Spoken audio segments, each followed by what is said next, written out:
Nothing beats watching stupid cops get destroyed by informed citizens. So today, we will be looking at some of the top moments where idiotic cops got humbled by higher authority, starting with the one where immature cops unnecessarily escalated a situation involving a teenager. Hey, stop because it's not showing that you have insurance on the vehicle. Do you have insurance? Can you show it to me? Who do you have insurance to, Miss McGee? Priority insurance? Okay, I'm showing one that shows an effective date, but it's not showing an expiration date.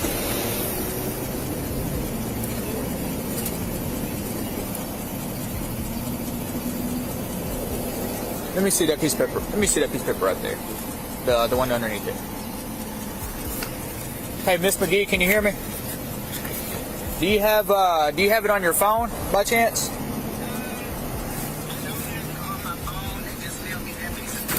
Okay, alright, that's fine.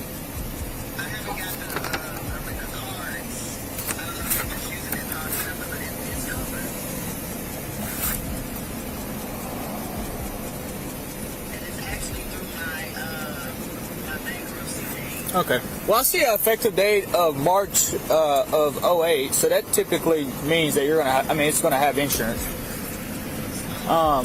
So my next issue is he's supposed to have a licensed adult with him until next month. Where do you live at? Okay, just make sure you get home, all right? And don't drive without another licensed adult, okay? All right, brother. I don't want you to get a ticket for no reason. All right. Immediately after Officer Shane let him go, another officer stopped him, but instead of stopping, the young man drove a little farther and stopped at his family church, where his mother was present at that time. This action rubs the officers the wrong way, and what they do next will leave you stunned. We're turning onto Hills Road.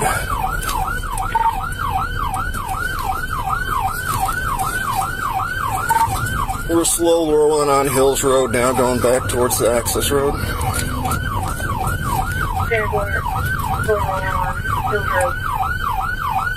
Pulling into Brushy Island Family Life Center.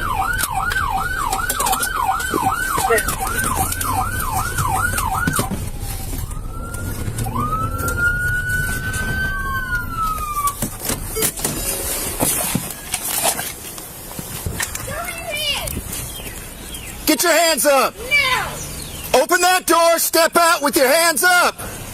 Open the door! Come open it, please. Reach out and open the door! Come open. Reach out and open the door! There you go. Step out, just keep your hands up, that's all you gotta do, okay? Unbuckle it, please. Unbuckle the seatbelt. Just hang on a second, stay back over there! Stay back over there! Come unbuckle it, please. No, just reach in there and unbuckle it.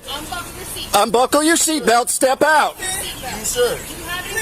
No, ma'am. No, ma'am. No way. Nobody's going to shoot anybody. Just stay calm. Ma'am, stay back. You sure? Right hand, look. Right. Take your right hand, unbuckle the seatbelt. Step out. Do you unbuckle it? Yeah, come get my phone. Step out. Step out of the car. Keep your hands up. Hands up.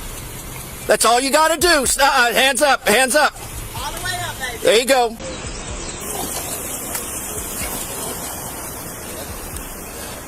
Is the vehicle is yours?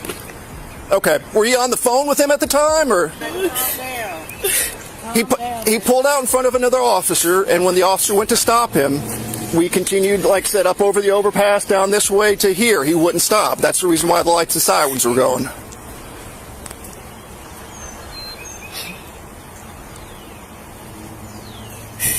Don't shoot my son.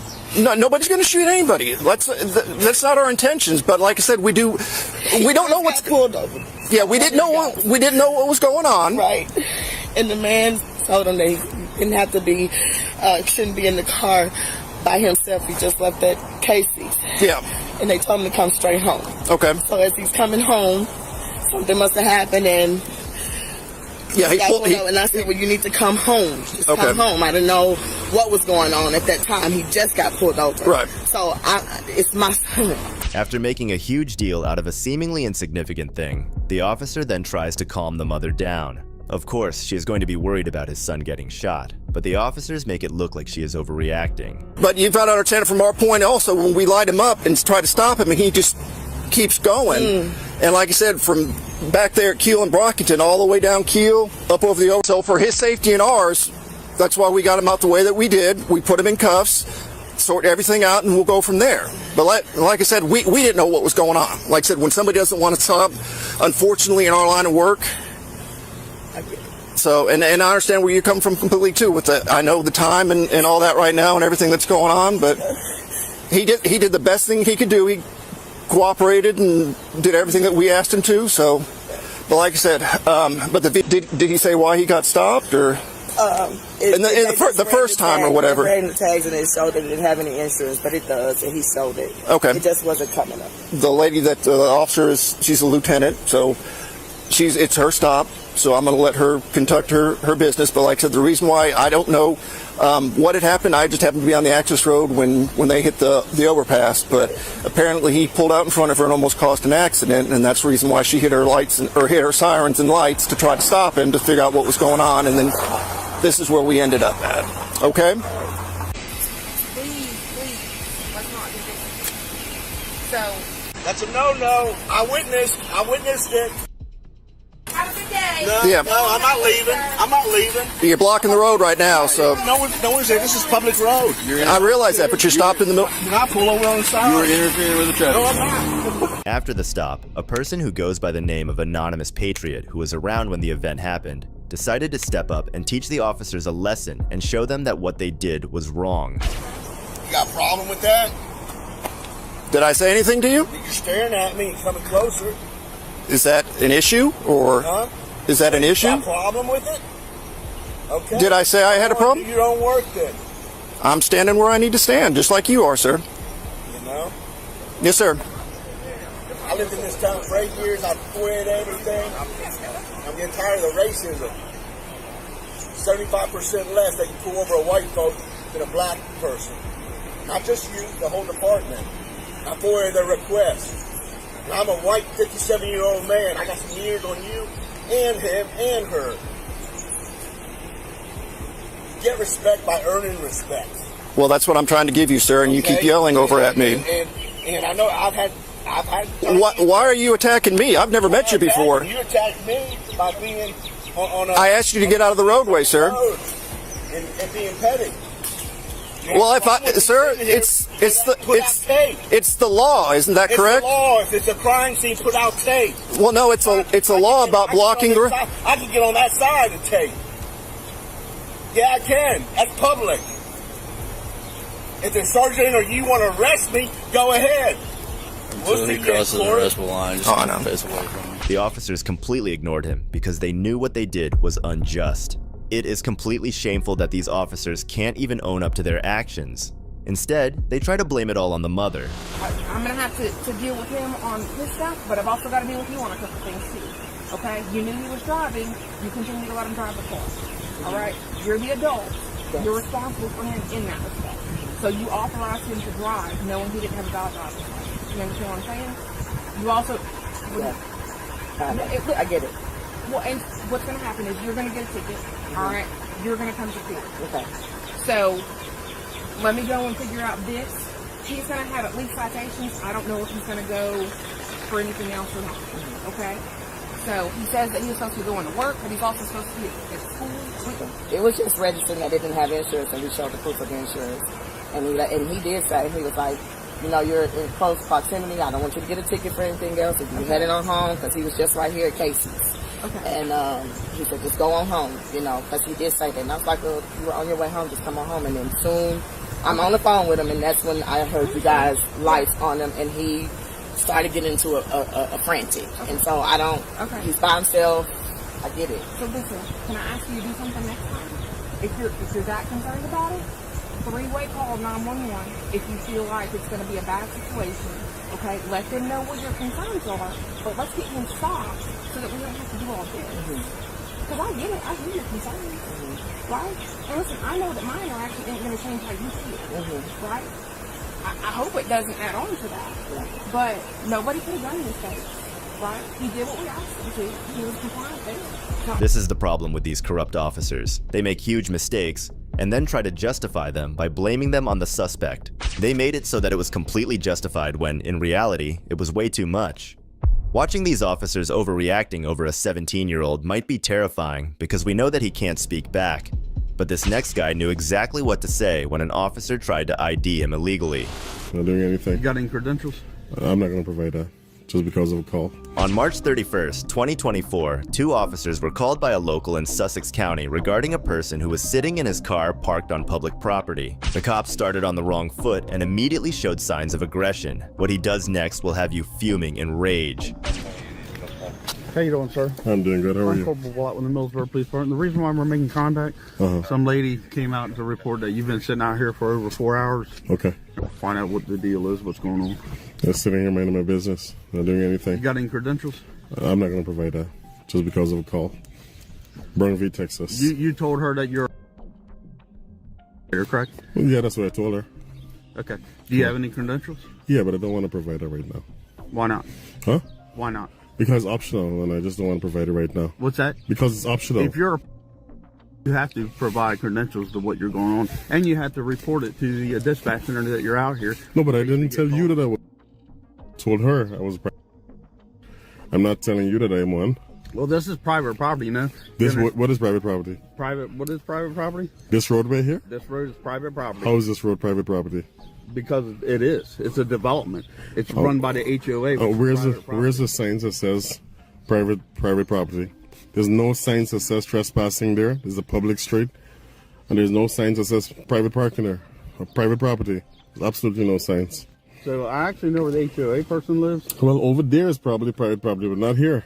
This is a private property road. This is not a private property Yes, it road. is, This sir. is accessible from the public. That's the public street there. It might be accessed from the public, but this is private property. Well, no one asked me This is an HOA run development. No one asked me to leave. Hey, can I have your name, please? It's Officer Shockley. Officer Shockley and Officer Bullock. Oh, can I get a badge number? 1098.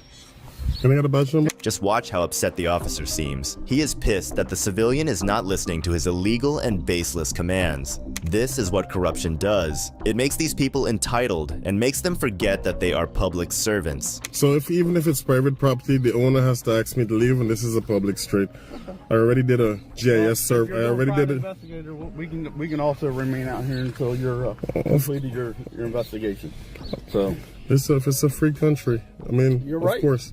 I'm not trying to be disrespectful, but I'm not gonna. What she's worried about, she has a child that's out here, and people abduct kids. But So did she's she aware- accuse she's me worried of? about that. Did she accuse me of abducting anyone? No, but she's worried about it. It's a safety. I'm worried about a lot of things too, but I don't be calling the cops on people for every little issue.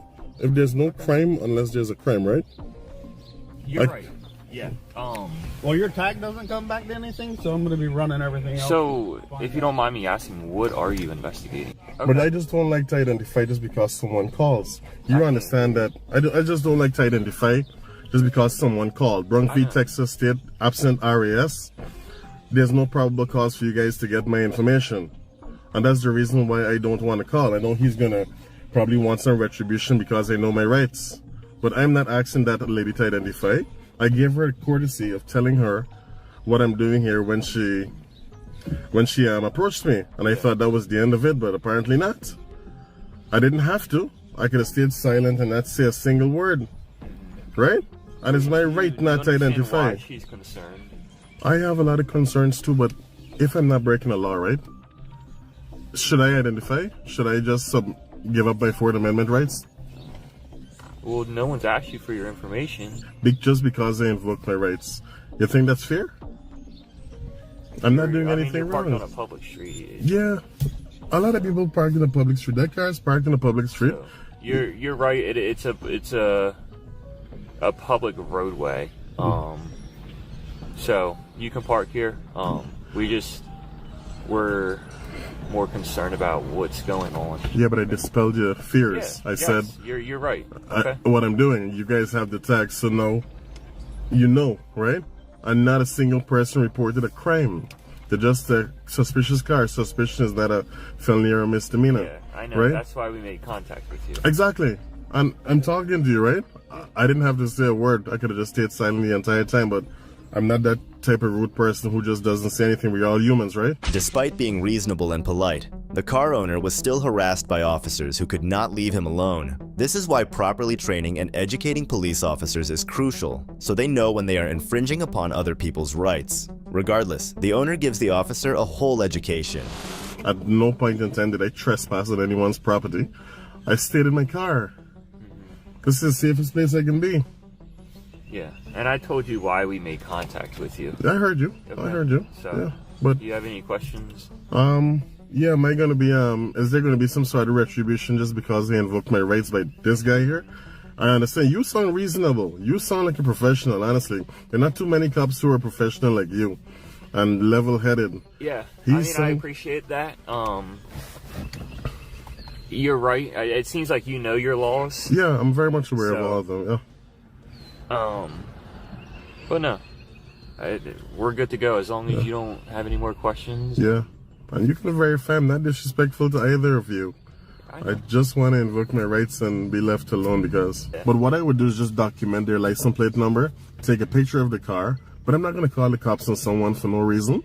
Yeah. You know, if I see them trying to sneak into someone's property, well, that's a different story, right? Mm-hmm. But someone just sitting in their cars, you know, I got to understand their fears can't trump people's rights, you know, to just be here on a public street.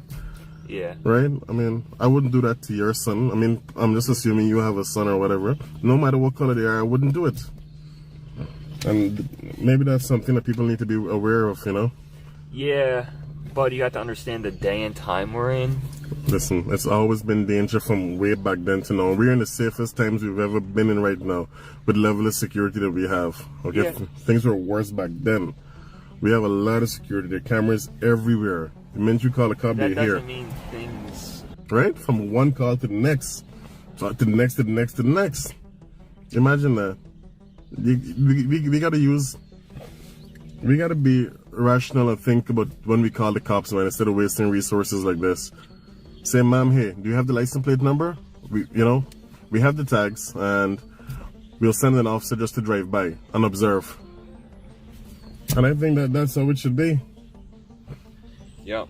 Okay. I mean, I hope you agree and understand where I'm coming from. Yeah, I hear you. Yeah. But I'm gonna get out of here. Okay. I appreciate you, man. All right. Do you have a car? Can I get the CAD number? I want to request that 911 call and hear exactly what that person said. So they came to our police department. Oh, they actually came all the way there? Yeah. Well, the incident number then, so I can... Let me go get it. This auditor showed the corrupt cop who was boss. We need more of this in this country. But not everyone is as courageous as this man. And that's where good cops come in, as they did in the next case.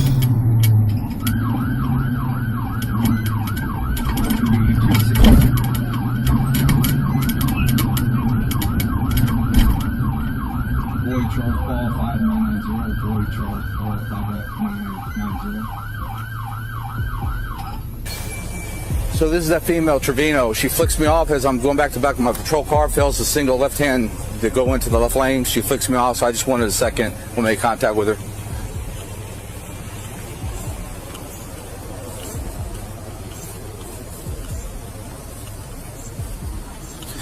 How's it going? Officer Akers, New Braunfels Police Department. Okay. I know who you are. That's fine. Well, the reason why you being over for flipping you off. No, ma'am. The reason why you are retaliating against me. You turned your sirens on and everything. Ran over here like a crazy person. Okay. Well, ma'am, the reason why you're being contacted is you failed to signal lane change when you flicked me off. Okay. Okay. So go ahead and step out of the car. Step out of the car. I have 3 officers here. He's hurt me before. Please don't let him. Yeah. Would you mind, Henderson? Go ahead and detain her. Go. In cuffs. No, because he's done illegal to me. Okay. All right. Notice how the officer sounds pissed and completely talks over her as soon as she starts mentioning that he has hurt her before. This is enough indication to understand that Patrick is a tyrant. But there's more. As he keeps talking, the anger inside him keeps welling up. Henderson, go ahead and detain her. Go. In cuffs. No, because he's done illegal to me. Okay. All right. We'll just continue the violence.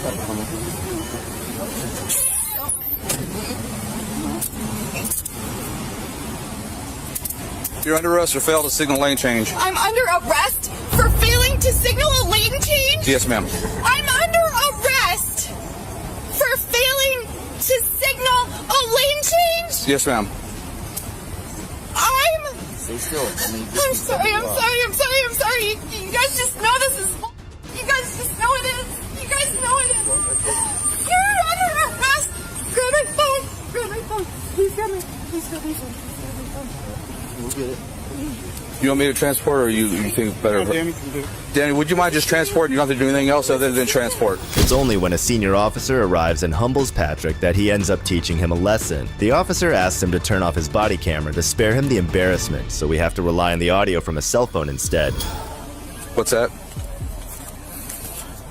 Yeah, she has a driver's license, but... I'm gonna turn this off. No. Yeah, she has a driver's license, but...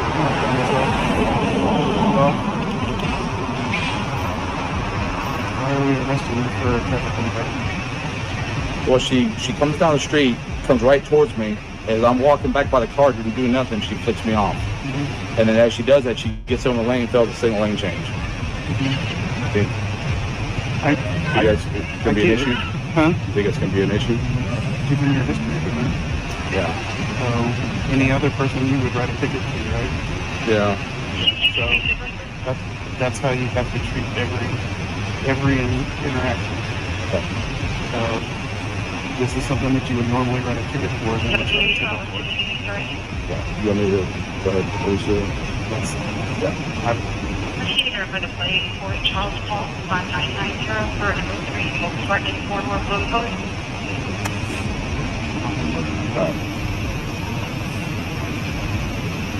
PD 35, cancel order. 217, can you bring it back to track? Can you take the handcuffs off? Alright, so let's write the ticket and go about it that way. Sounds good.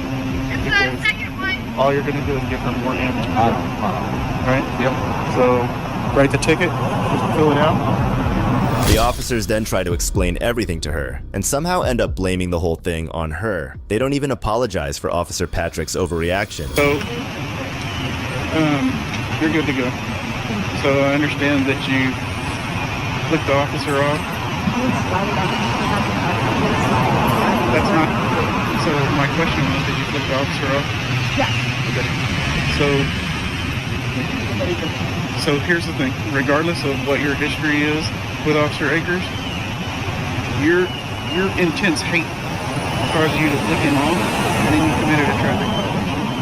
Okay? And you just gone on about your day and not worried about flicking people off or anything like that, none of this would have happened. I know, but It just, oh, it did? No, I didn't. Let me get your signature on this.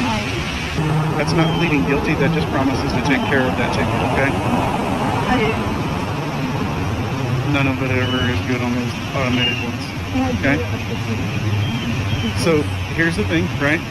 Had you just gone on about your day, right? So, your intense hatred is causing you to do other things that is drawing attention to you. You need to move on with your life. Man, move along. It's not for you. I always, you know, I always. Look, And I never thought this situation would happen to me ever. Could have happened in a million years. I never would have thought. I'm not here to debate this situation with you. I watched the video. I know everything that occurred. Okay? I know about the court stuff, everything that occurred. If Officer Akers had done anything wrong, he wouldn't be here right now. Right? That's 100% true. It is. So, you need to move on and not be running around flicking people off, right? I get it. That's your First Amendment if you want to flip people off, but what it did is it caused you to create a hazard into a traffic infraction right in front of an officer, right? Correct? I understand that bad things will happen to me if I do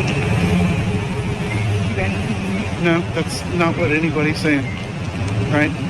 You flicking people off has caused you to do a traffic infraction right in front of an officer and caused you to get a ticket.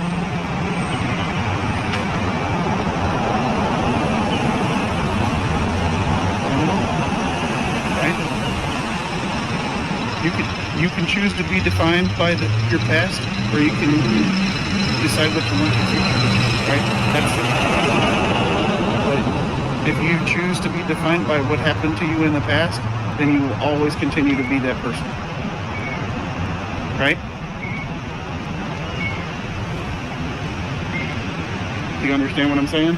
This case was a prime example of how a bruised ego can make a cop do dumb stuff, but the way that the senior officer shut him up was simply outstanding. This is what we need more of in law enforcement. Arresting someone for failing to signal a lane change is crazy, but what's even crazier is stopping people from protesting peacefully, like this next cop did. There's a guy with a sign on public property and you're harassing him with 5 cops. Get the here.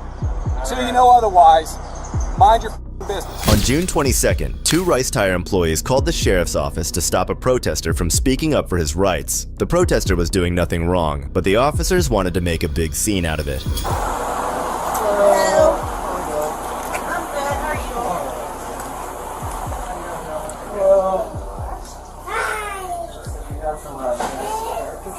Who's Bonner? I don't know. He's a rapper. Okay.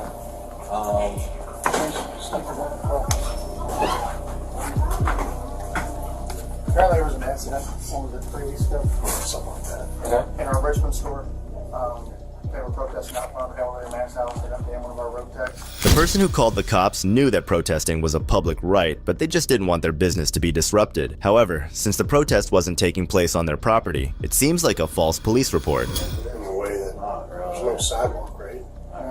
Isn't that what the easement is a sidewalk? Mm-hmm. Okay. Yeah, but if he's on the shoulder, I don't see any issue with that. Okay. But I think your customers might know that he might be a little... Literally said he was just here picking up 2 units, and he was like, I'm not here for that. You gotta wait for the sheriff. He's like, I'm here to pick some stuff up. Very well. The cop was certainly sure that even if there was no sidewalk, it was still a public road, but the storekeepers just wanted this to go off because of their business concerns. Yeah, I don't, Cool. Thanks, guys. Appreciate it. You got this? Yeah, I got it.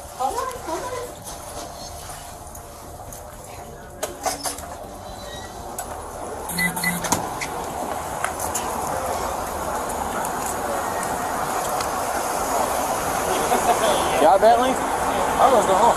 They're on trespass?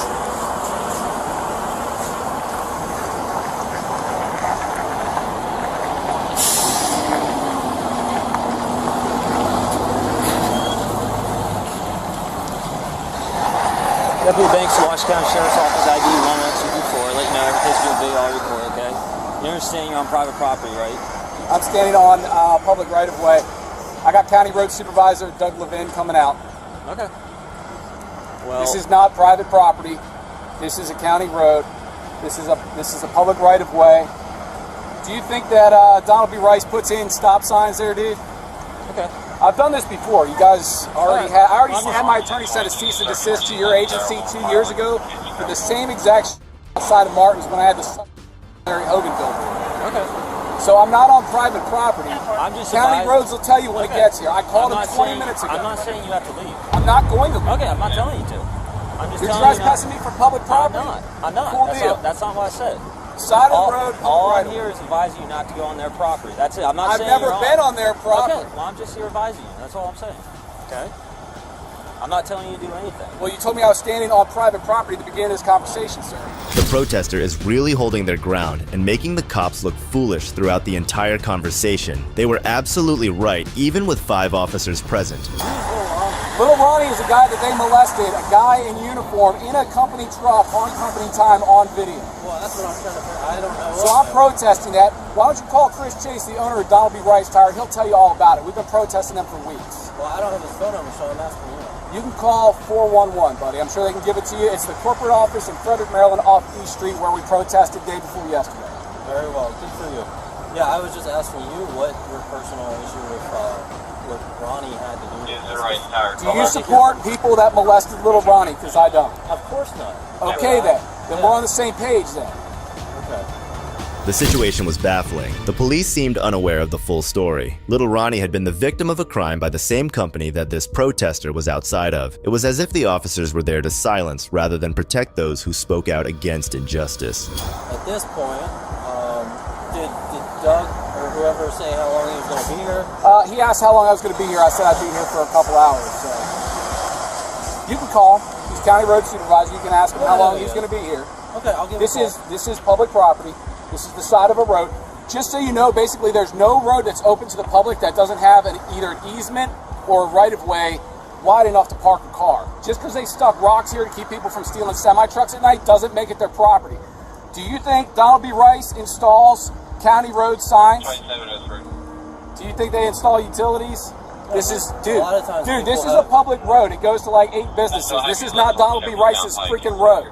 Okay, I pay with my taxes here in this county for this road that I'm standing on. I pay with sales taxes for the Maryland state contributions for the roads. I appreciate that. It's not a service. A service would be voluntary.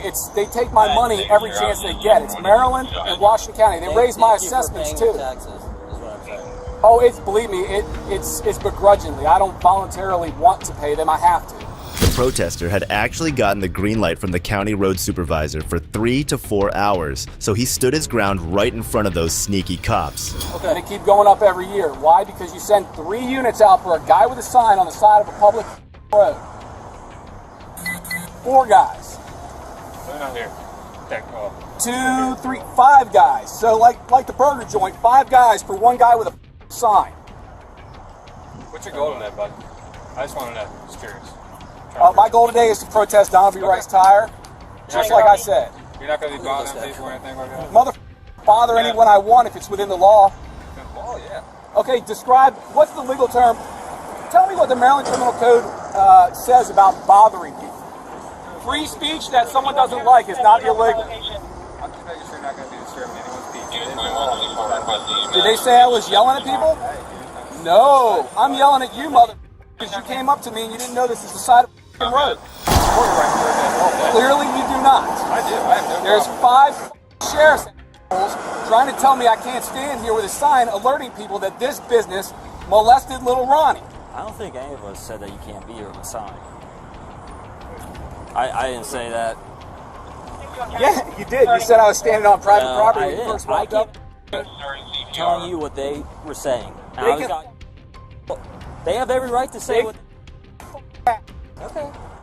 While they're at it. The protester taught the officer a lesson they will never forget. Kudos to him. And if you think this can't get any better, wait until you see these next cases. You have no legal right to put your hands on me. Sure. This is an assault. In June 2023, a patrolman at the Cleveland Clinic Foundation, which is a private, nonprofit hospital, forcefully twisted a man's hand named Keith while he was having his everyday walk. The incident was captured by Keith as he was well aware of these run-ins with tyrant cops. This character saw me up on the hill exercising, going through the lot. He started his car. He was up there sleeping or reading or something. Follow me down and stop me over here. I exercise here every day. Okay. I'm here. He put his hands on me I've never with seen no legal reason. We got a call. That I got it on film. Okay. What's your name, officer? Officer Buchanan. Look, he has no reason to ID me. No legal reason. You all about to get a huge lawsuit. I got him on camera assaulting you for no legal reason. You saw him assaulting when you walked up. Am I right? I don't see doing Absolutely. Right. You did. Sir, I just need your ID. So You're about you escalated this thing, sir. Into sir. We're not going backwards. You escalated it. We're not going back. This is a lawsuit now. Okay. All right. This is a lawsuit. Sir, we got a call that you're. And I'm suing you personally we got a call for putting your hands on me. You didn't see me we got a call. look in anybody's vehicle. What did you see me doing? Talk to them. Tell me you saw me doing nothing illegal. We got a call that you're looking I'm dressed to exercise. I do this every day. The cop manhandled Keith without any evidence or reason to believe he had committed a crime. The patrolman couldn't fight his way out of a wet paper bag, but give him a gun and a uniform, and he acts like a boss, clueless about basic law. Pathetic. We're not going backwards from here. I'm sorry. Nothing personal against you. Okay. He should have never put his hands on me. All right. I have a legal right to defend myself when you do it. Either that badge does not give you the right. It does not give you the right to put your hands on me. I got a call that you're looking to You questioned me about it. What did I say? And I have a What right did to I identify say? you too. When I'm You don't speaking have with you're on private property. You don't have name the legal right that I have to identify, and I committed no What's crime. your reason of being here? And I've committed no crime. I've told What's your you reason of being several here? times. Exercising. I'm here correct? every day. You can't just grab people up. Sir. You can't grab people up on a say-so. You didn't see me. You observed me for at least 45 seconds to a minute, doing what I was doing when you stopped me and questioned me, and I confirmed what you saw, irrespective of what someone said. You got a lawsuit for putting your hands on me. This desperate patrolman shouldn't ask questions Keith isn't obligated to answer, or he should investigate without impeding Keith's movement until he has a warrant. I came up that hill, he was sitting right over there. Right up there. He watched me come up the hill. I'm trotting backwards. Yeah. Turned around, made eye contact with him, came back here. He started his car up and followed me. I come through here. Yeah. Like I walk every day. Okay. He stops me over here. And I explained to him. Like irrespective of you getting a call, you have to articulate what crime I've committed that I have to ID. Keith recounts the incident truthfully, and that's when this tyrant realized just how deep the water was that he was in. This guy on film assaulting me without probable cause, grabbing me, trying to twist my arm behind my back, putting his hands on me. Whatever this officer's name is, I'm filing a police report on. Yes, you have a right to do what you need to do, but this is a clinic, which means it's private.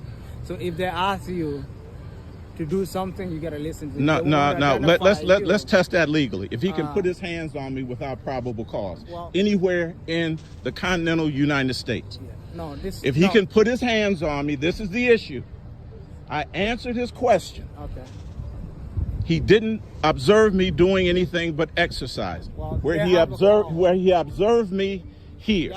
He didn't see me looking in any cars or doing something illegal. My point is this: he has no legal right, therefore, to put his hands on me or impede my progress, let alone ID me. Whilst all this was going on, an officer named Luke Young from GHPD got here to further address the situation. Like if I went to your house and you text me. Nah, this is you don't know what you're talking about, because he's claiming you don't. You don't know what you're talking about. He just claimed that this was private property. It is private property. Which means you have to do what they ask you to do. No, yes, I do not. Yes, you I do. have to legally. I'm legally required. Okay. You're required legally to obey the law. You can't use this at the gym. Hey, look. I understand what you're saying. I do. That's why I said you don't know what you're talking about. I'm filing a lawsuit. You cannot film. No, I can do anything I want to do, man. This is a private Yes, I property. can. You're not supposed to be filming here. Stop me then. Well, see, that's where you go wrong. You can't. If I went to your house and you asked me not to do this something. Is not my house. We're outside in the public. In the midst of it all, the security guard started spewing some illogical examples, clearly clueless about what he was talking about. I'm pressing charges. I want to file a police report. For what? He assaulted me. I got it on film. How he assaulted you? That's Absolutely. what I'm asking you. He grabbed my arm. Yeah, they're allowed to do that, because if you walk away from them, if he's asked you, let's file the police report. Well, these guys have the right to file a criminal trespass on you. They can do that. Well, they can do that. Yeah, but and I'm suing. Okay. How about that? If you let's see what stands up in court. So if this guy, this officer asks you to leave and you don't leave, that's a crime, because they're going to be criminal trespass. He didn't ask me to leave. It's a private He didn't ask me to leave. place, You're making stuff up now. I'm not. That's why I asked you. Do you have a supervisor here? Yeah, we do have. Okay, let me file a report with your supervisor. Okay, we're not filing a police report. There's no call crime. your supervisor. If you want to, you can call the station. Call your supervisor here. Call your supervisor here. The GHPD officer is scrambling to fabricate a story, desperately trying to shield the patrolman from assault charges and the well-deserved lawsuit that should follow. Here's how we're going to do this. You just want him off the property? Yeah. I was leaving the property when he assaulted me. All right. If you want to file a complaint, you can file a complaint with Cleveland Clinic Police Department. Now, I want to file a criminal complaint. You guys are the reporting officers. No, I we're want not. to file. This is Cleveland Clinic. If they're- you want, Did he call you? yeah, they called us. Y'all don't have no jurisdiction. That's that. They are police department. They're their own police department. So if you What kind of report are you guys going to file? You got to make a report. We're not making a report. No, Y'all can just go anywhere you want to.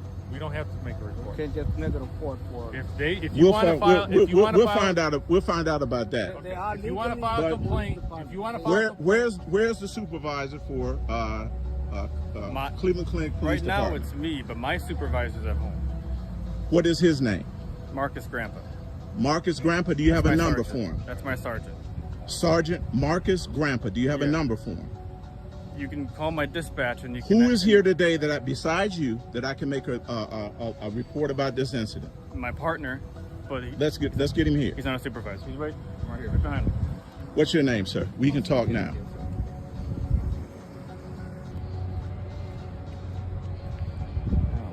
Man, so when he just grabs you and stuff like that, Absolutely. that's crazy. We're gonna take it through the proper channels.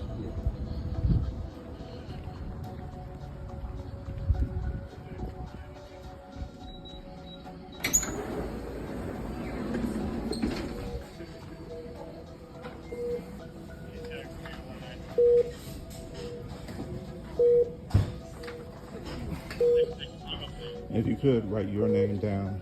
Yeah. And the officer. I'm with the person now. He's with make a statement. I'll give you the. I'll let you details after I'm done with it.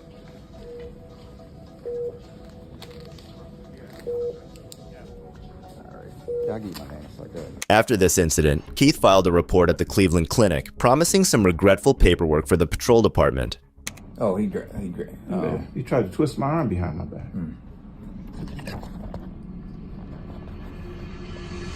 The incident at the Cleveland Clinic involving the patrolman and Keith has got people talking about the authority of private hospital police forces and how they use force.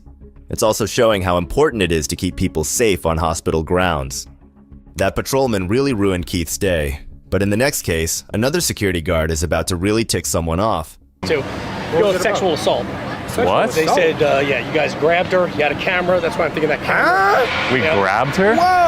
A YouTuber named Lofe visited Valley Fair, an amusement park in Shakopee, Minnesota, where he was falsely accused of sexual assault. This accusation landed him in serious trouble when two sheriffs arrived. Captured over the uniform, kind of ease our way into it. It's going to be a whole lot of buffoonery. A whole lot of buffoonery. Also, the guy that gave me the uniform said he literally got fired from here because they planted like a $10 bill on the ground and he picked it up and they fired his ass. If that's any indication of how strict they are, we're gonna be out of here quick. Bro, I love when groups of people just start staring at me but won't say anything. Look at my boys. Big hug. Hey, man. How's it going, guys? Good, how are you doing? Good, man. Are you making a YouTube video right now? Yeah. Can we be in it? You gotta drop to your knees and beg. Come on, doggy. Let's go. What's up, man? How you doing? Dude? Good, What are you bro. doing here? Just filming, bro. Would help you. Another way to do it is to go to school. Yeah, I got expelled from my last school, so I don't know if I can go back. Oh man. Well, I mean, what'd you do? It was bad. Yeah. That's always the best answer. Yeah. It was bad. It was bad. You go in there. Huh? It's easy to go in there. Lofe enters the amusement park with laughter and giggles, completely unaware of what he is about to face. Can I shoot? No. We're already out. Why? I'm going to call security and get you guys kicked out, You're all gonna right? call security? Leave right now. You got Why? 2 seconds. What did we do? All right, I'm going to call security.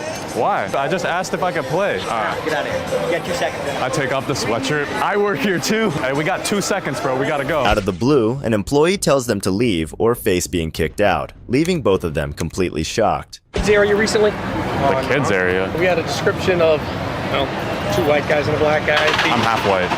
I'm sure the victim didn't really take it off. The victim? Too. Sexual assault. What? They said, yeah, you guys grabbed her. You had a camera. That's why I'm thinking that camera. We grabbed her? Whoa! Who? We're gonna go take you guys back so she can see if she can identify you, and then we got SPD coming too. So we're just gonna. What are you talking? Who did we grab? I just got the report. So this just got blew way out of proportion, yo. Grab? Blew out of proportion. Were you there? You talk about sexual Who assault. did we grab? We don't even know we don't even know who you're talking about. That's fine. You fit the description. Are you a cop? No, I'm not a cop. All right, I'm leaving. I don't have to wait for anything. Are we under arrest? No, but you're not going to. You're also on private property. Yeah, so we'll leave the park then. I'm not staying here with people like accusing us of sexual assault. What did we do? I'm usually chill, but you can't fucking walk up and accuse us of sexual assault. Get the f out of here. What's your name? Dan. And I'm the director of security. A lot of people gonna have something to say about you, Dan. All I asked you guys is to hold on so we can sit here and get this script. No, I'm not holding on for anybody. Yeah, she grabbed. Dude, she touched us. So now you were there. You just said you didn't have anything to do with it. Yeah, we were there. We didn't grab anybody. It's all on camera. Detective. Dude, why are you so mad? Because you're walking away from me. Yeah. You guys just admitted you were there. We're not under arrest, so I don't need to listen to you. We didn't do anything. We didn't do shit. And we literally have it all on video. Okay, well then you have nothing to worry about. Why can't you just resolve it then? I'm not staying here to explain a situation that we didn't do anything wrong. They brought backup too. You can't just say we did something based off of a report. We didn't do shit. Based on a report, no, you can't. You denied you were even there, then you said you were there and she grabbed you. Asking you a question. What are you doing? Why is there 3 of them? You guys brought out the whole Avengers for this. Come over here in the security office. Why do we not? Well, if you're innocent, then I'll tell you what. Why don't we not? Shut the hell up. You're not getting front of the line pass. You accused us of sexual assault. And why don't you want to talk to Now you're not. Now you're going to apologize. This is private property. Oh, okay. I'll step up. At this point, you're literally harassing us. Weapons of any kind. I don't give a shit who you bring. Oh my God. She said 3 people assaulted her. There is no way. Get out of here. This dude offers front of the line passes for the inconvenience. Get out of here. It's not an inconvenience. You accused us of a felony. I promise you right now. That's not an inconvenience. He's the guy that gets rejected from the police academy. As they wandered around, they encountered the park's security guard, who abruptly stopped them and unleashed a barrage of false accusations about sexual assault and grabbing. It later emerged that an unknown woman had lodged a complaint against them, according to the security guard. So anything a problem? Yeah. So what's going on today? They walked up and accused us of sexual assault. We have the whole thing on camera. We didn't do anything. Okay. I don't know much. I'm just trying to look into it, trying to get both sides of the story too. You're worried about recording. Everything's recording right here as well. Are we under arrest or? No, we're just being. So we can leave. We can leave then. You're being detained. Really free to look into something. If you Okay. want to get rough like that, I'm not getting rough. You have an ID with you. Yeah. Break it out. Why are we being We're detained? looking into something right now. I don't think we committed a crime for us to be asked questions for IDs and stuff. So are we free to go? Well, then you can go to jail if you'd like. If you're not going to identify yourself, it's I'll identify myself, but like I'm confused. I don't have an ID. Difficult. That's fine. We can do that. I'm not trying to be difficult. I'm really not. Okay. And you don't have an ID on you at all? Okay. What about you? He's deaf. He's deaf? Let me grab it. What happened? Nothing. Nothing. Like we have it all on The camera. term that you guys just accused of with, nothing of that sort happened. Nothing happened. There's no reason why we would stop you. Nope. There's no reason why you would accuse us of that. Okay. So you guys tell me what happened here. What was going on that caused this issue to arise and us being here? I'm genuinely like confused at what situation, because like we walked up and talked to somebody that was waiting for a ride. That's the only thing I can think of. We didn't touch anybody. We have it all on camera. We didn't touch anybody. So much about touching. They said, yeah, you guys grabbed her. We didn't say anything like sexual or anything. Yeah. Okay. I asked her why she cut the line. I said, why'd you cut the line? What's the sexual assault that we've got? Because he said that we touched somebody and we sexually assaulted them. That's what the head of security said. And we did not put hands on anybody. You guys are being detained for an investigation right now. It's as simple as that. Okay, so Valley Fair needs to do their thing, whatever they want to do with them, and then they're good. There's nothing criminal for us, so do your thing, whatever you need to do. I want a 1-year pass. I want a 1-year free pass, bro. I want a 1-year free pass on everything I love, on baby. Y'all not finna false accuse us of sexual assault, and then we're not getting a free pass. F that, bro. I had to call my lawyer over this, and I'm pissed off. Who are you mad at? I'm mad at them. Not y'all. Y'all doing your job. Which I'm mad at security. Sure. I was just in jail, man. So I wasn't trying to go back. And we're not, like I said, that's why we were hanging out, waiting to figure out what happened, and we don't put people in jail that don't deserve to go to jail. You're a good guy. So we have to chat. Can I give you a hug? No. If that wasn't enough, 2 sheriffs appeared to escalate the situation further. I care about being trespassed, bro. I'm not coming back here. Yeah, so this has the worst fast customer service and security I've ever seen. Appreciate you for really doing your job. You're fair on both sides. It's bigger than black and white, so I understand that you're aware of that. Yeah. We have a. I don't know what that means. It's bigger than black and white. Bigger than black and white? I'll give you knuckles. I don't know. Oh, you can just do that then. Yeah, just fist. There you go. Bigger than black and white. He doesn't think so though. Well, do you guys have paperwork for him, or what do you guys we got do? it. Oh, so we're just gonna print something out for you. It's just gonna be the trespass form. All right. Are we required to sign it? I don't think we. Can I take a picture with you guys? Or if I do come back. That would be a cold ass picture for Instagram. He's got to be in it too. He's got to be in it I want too. the real good guys here. Not him though. Yeah. He's not real enough for this. Does it bother you when they miss? All right, add it to the list. For a year. For a year. All right, guys. For us guys? Nah, that's it for me. Nothing criminal. Nothing criminal? Appreciate you guys. I told you security, whatever his name was. Thank you, man. Thanks. Have a good rest of the day. Yeah, you have a good one. I know you're not deaf. You know what, honestly though? I would have been disappointed if we left there without a trespass. Like, this is a badge of honor right here. That security officer was way out of his mind, but those young guys really put him in his place. Just like this next chief who slammed an officer when he got caught smuggling illegal things in prison.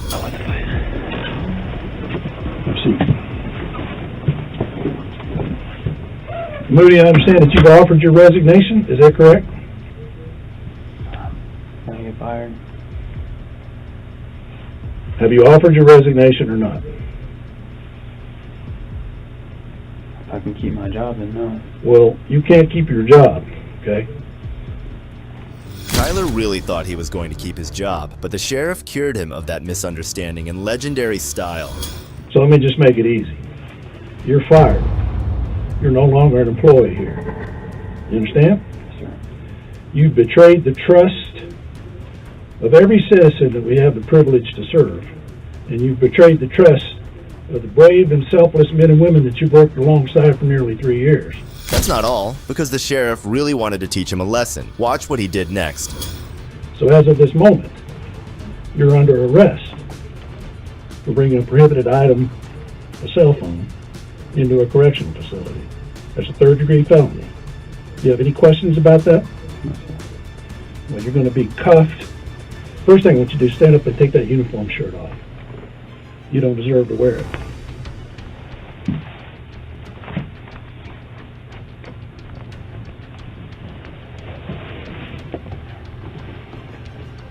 Not just fired, but actually charged with a felony and arrested. We need more of this. Hats off to the sheriff for keeping his office and his department accountable. Watching a sheriff emotionally destroy a corrupt officer is insane. But what's more insane is this next case where a civilian was pulled over for doing nothing and then got owned by a state trooper. You're a police officer. Will you answer my question? I've answered yours. Now, let me ask you a question. In the state of Alabama, what are your probation officers considered to be? On August 4th, 2021, probation officer Harold Mashburn pulled over a man he thought was speeding, but when he stopped him, it turned out that he was not speeding at all. Things soon escalated when Harold started abusing his authority. So I'm on the side of the highway about 300 yards from Georgia. This guy right here was in the left lane going about 40 miles an hour, and I'm trying to go around him. He pulls his badge out, points me to get over in this lane. He's been 5 miles in the left lane and will not get over. And he jumps out, says, "I'm a police officer, give me your license." He shows me a badge that says he's a probation officer. And I called 911, and now they're sending a North Carolina state trooper out to the scene. So he's going to start filming us now because he's got all hurt. Sir, you can film me all day long. If you're a police officer, you should have a body camera. Because you're not a police officer. It says right there you're a probation officer. I'm not on probation. I've never been in trouble for anything. In the state of Alabama, tell my camera again how you're a police officer. Will you answer my question? I've answered yours. Now, let me ask you a question. In the state of Alabama, what are your probation officers considered to be? I have no idea. We're not in Alabama. Okay. Do you live in Alabama? Because your tag says you're in I guess when a police officer gets here, we'll determine a whole bunch of stuff. The probation officer thought the driver was going to quit and succumb to his delusional authority, but the driver was no stupid man. He brought hell on the officer for doing him wrong. How often do you pull someone over? How often? I pull people over. How often do you drive in the left lane for 5 miles going 48 miles an hour? I wasn't doing 48 miles an hour, sir. So how fast were you going? I was doing 55. And what happened? You come flying up on No, when I passed you, I was going 48 miles an hour. But if your car here, that's not a police car, had the radar in it, you would know how fast I was going. Yes, sir. and I'm able to do speed estimations. I'm sure you will be. I guess when your real police officer gets here, I'm sure I'm gonna get some tickets. All right. Well, you just stay tight. Just hang tight, okay? What's your name? Would you like to identify yourself? Have you going to give me your driver's license? You're not a police officer. Okay, then you just sit tight. So you're refusing to identify. You're refusing to identify yourself. Just sit tight. You're refusing to identify yourself, even though you pulled me over. Am I being detained? Am I being detained, sir? Because I've got to go home. Are you detaining me? Are you detaining me? Am I being detained? Hey, I'm going to step out. Because you're... Am I being detained because I need to be on my way? Is this a lawful stop? Am I being detained? Are you detaining me? Are you detaining me? Is that hard to understand? Because you know this is not legal. That's fine. You're just... Why can't you answer my... You know you're in the wrong. You know you're in the wrong. That's why you're sitting there with that fake smirk. Just sit tight. I want to go home. How long is a Terry stop last? Am I free to go? Am I being detained? Those are yes or no questions. For how long? I'm gonna go home now. I'm going home now. Am I free to go? Am I being detained? So now he's gonna get my tag. How long does a Terry stop last, sir? I'm not doing a Terry stop. So what am I being detained for? This is what pure corruption looks like. When you give a man-child even a bit of power, this is how they abuse it. He knew that he was in the wrong, which is why he refused to answer the driver's repeated questions. He wanted to avoid that reality, but his illusions were soon going to be shattered. Sir, I may leave here with a couple of tickets, but you're gonna leave with a bunch. Hey, you see that? If you're out here patrolling the highways,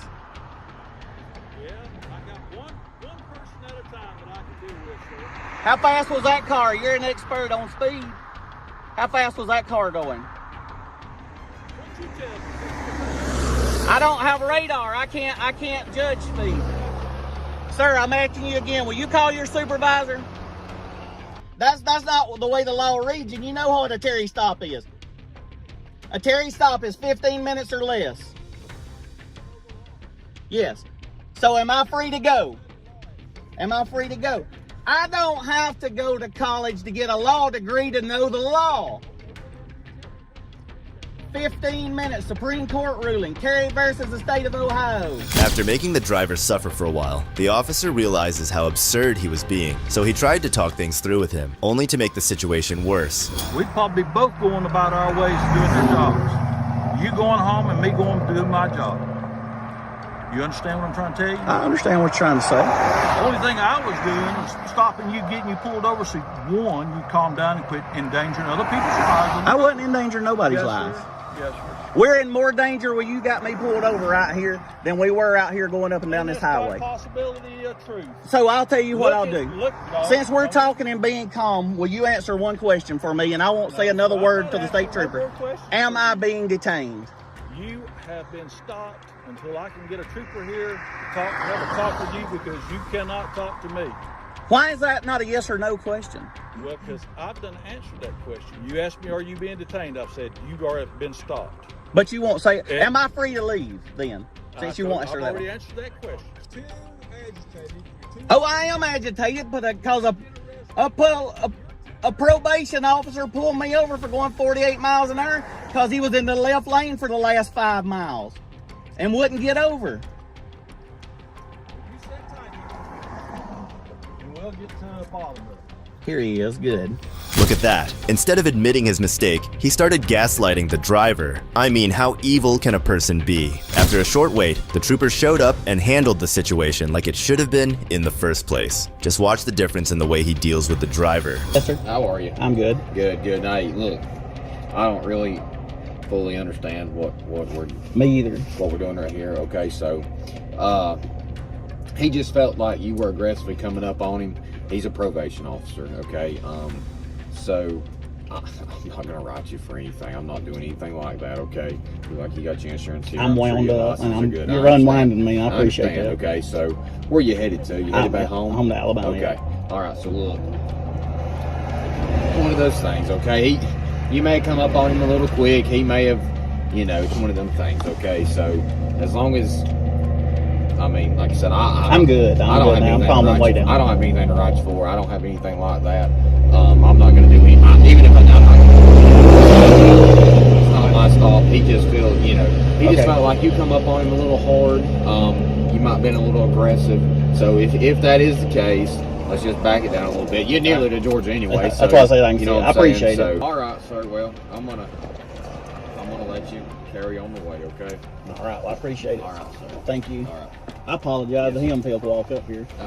No, I'm sorry you had to come out here and deal with this stupidity. I mean, he's wound up. I was wound up. Yeah. When he pulled up, he got up in my thing, and I'm like, I don't know if this guy's a police officer. Okay. All right. Understandable. All right. Thank you. Be careful now.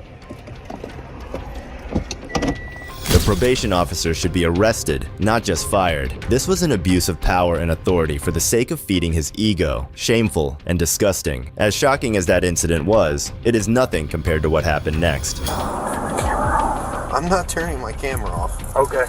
Go ahead and step out of the vehicle. On March 12, 2024, Oklahoma City Police Captain James Matt French was stopped by an officer whom French tried to manipulate using his authority. But what the officer did next will leave you awestruck. Stay in your vehicle. Back in your car. I'm drunk? No, I'm the captain. Huh? A what? Captain. Of what? Don't reach in your pocket. Get back in your car. You been drinking tonight? I just got a ride. You been drinking tonight, sir? I'm a captain on the police department. What police department? Oklahoma City. What division? Investigations. What are you doing pulling in here? My mom and I stay here. You been drinking?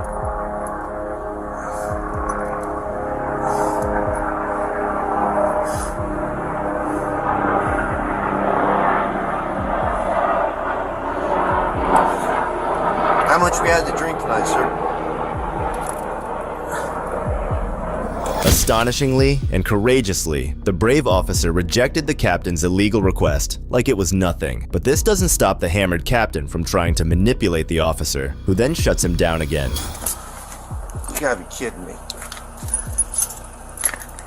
Yeah, we're not gonna get a return on it. How much we drink tonight, sir? I was at a poker game. Uh-huh. Because you were swerving all over me when you turned on here, you didn't use your signal. I'm sorry. How much did you drink at your poker game? Not much. Not much? How much is not much? I don't know. Beer? Liquor? Yeah. How Beer. many beers? 3 or 4. 3 or 4? How long ago was that? It's been going on a while. How long ago did you drink your last beer, sir? It's 0140. Midnight. You think you should drive it? No, but I came from 4 blocks. Your mom lives here. I live here. You live here? Yes.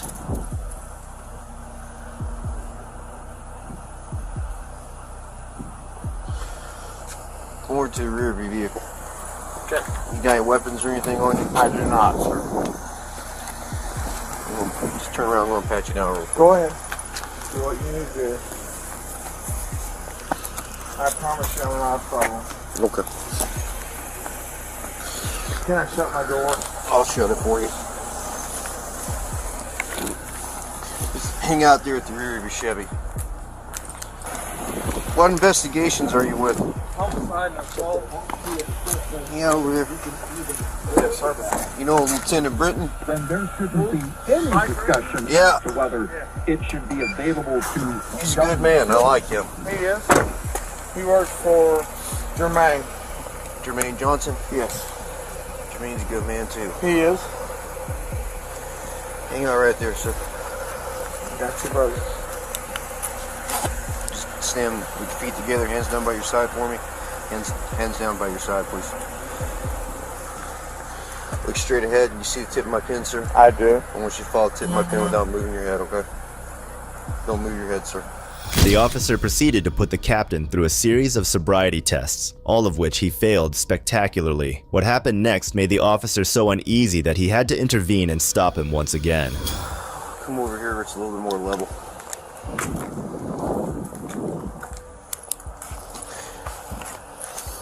You having those shoes and need cause you from keeping your balance or anything? I don't think so. You don't think so? Okay. I'm going to demonstrate for you first. While I'm demonstrating, I want you to stand with your feet together, hands down by your side, just like this. All right, sir? What's your name? Matt French. Matt French. Mr. French, stand just like that for me. Okay. When I tell you to begin, okay, I'm just going to demonstrate for you first. I want you to pick a foot of your choosing. It doesn't matter if it's your left or your right foot. I'm familiar. And I want you to lift it approximately 6 inches off the ground. You may begin. 1,000.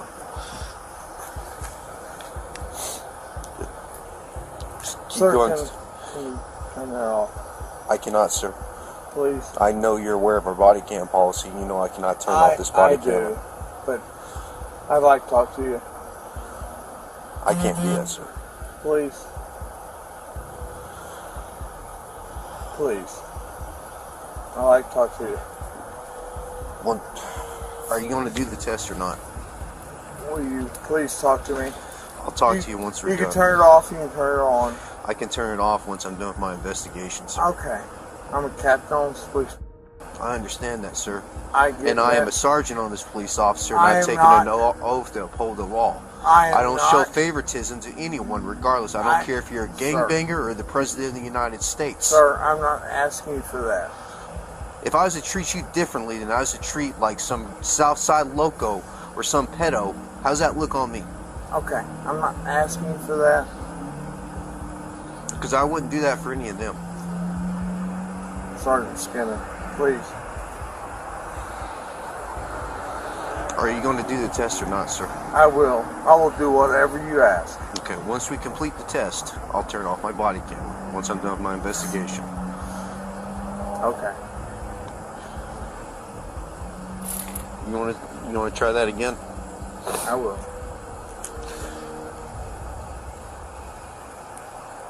All right, you may begin. 1. Can you believe the nerve of that captain? Acting all high and mighty, practically begging the officer for special treatment. These corrupt officers just make life harder for our honorable men and women in uniform. It's downright infuriating. 3, 4. Sir, please. Please. I'm asking you. I can't do that. Okay. So we're not going to do the test? We will. Okay, because you keep stopping. Wait, let's try another test then. Who is this? One of my partners. Who is it? Not sure. Can't tell with the lights on. No, it's Officer Kitch.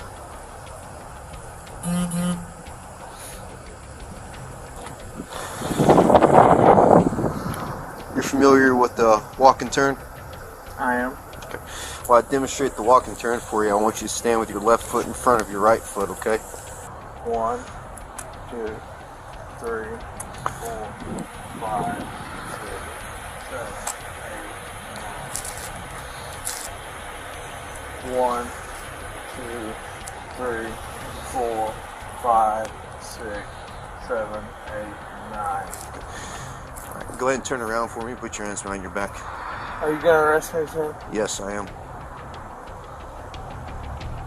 Can I talk to you? Go ahead and put your hands behind your back, sir.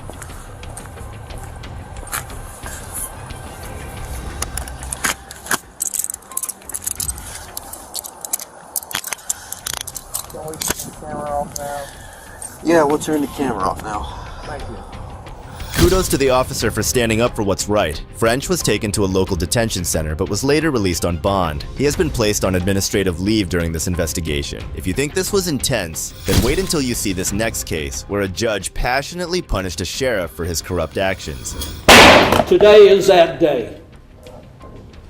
Clark County's ex-sheriff, Jamie Knoll, made headlines when he was held in contempt of court for breaching his bond conditions by keeping multiple firearms in his home. The controversial figure, known for his appearance on the A&E show, 60 Days In, was also facing allegations of embezzling millions in local funds for personal gain. The way the judge delivered justice to Noah will leave you stunned.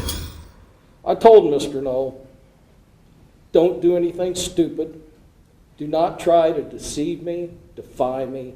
You will not like the consequences. Today is that day. You are not the law. You don't interpret the law. You don't enforce the law. You're not above the law. I find that you are in contempt of this court. Take him into custody. This is a real judge who has the public good in mind. We desperately need more judges like him who fight for justice and teach corrupt cops a lesson that they'll never forget. No, that's enough. I'll find you guys into contempt for disrupting the proceedings, and you'll be there right there with him. Now, what is an appropriate sanction? The question is, I can sentence him up to 180 days without a trial, or I can sentence him to a day, or I can release him. You know what I think the answer is? 60 days in. That's what I think the answer is today. Each judge's order must be followed. They are not messing around. And don't forget, his 60 days in jail are just the beginning. His criminal trial hasn't even started yet. Before he is released, I'll take your suggestion. I want an independent individual to scour that household to determine that there's no further weapons. I find that Mr. Ertle's original argument that he was trying to make that I sustained, an officer of the law, every time I go into court, I hear, I didn't know it was there. I didn't know it was there. It really did. You've heard that a million times. You've heard it a million times, and yet you still take them into custody, would be my guess. Every officer in the world has heard, I didn't know it was there. It's my friends. I'm not buying it. It's your burden. It's your responsibility. And today, the court will enforce that. Take it away. People like that judge are rare, but fortunately, we have more. Next up, we have an FBI agent making a fool out of dumb officers who didn't know who he was.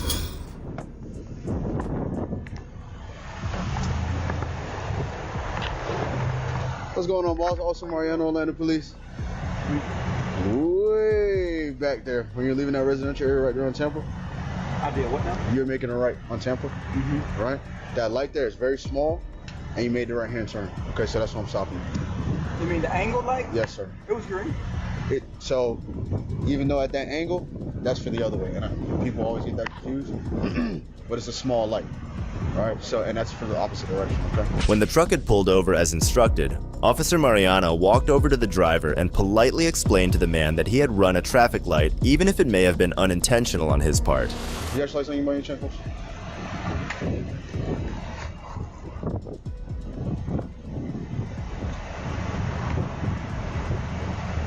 Any guns or weapons in the car, boss? Any guns or weapons in the car? You still staying in Winter Garden? Okay, perfect. Hey, you got any guns or weapons on you, boss? I just asked. It's Florida. Everybody got a gun. Alright, y'all stay in the car for me. Officer Mariano then asked to see his driver's license and politely asked if he was carrying any guns or weapons. Officer Mariano asked that the driver remain in the vehicle while he ran his license. How you guys doing? Moving? Yeah. Okay. Yeah, you guys went through that red light there. Right. Tampa. I saw the green. It was kind of deceptive. That's a very strange intersection. I've seen multiple people run through that one before. Not a huge deal.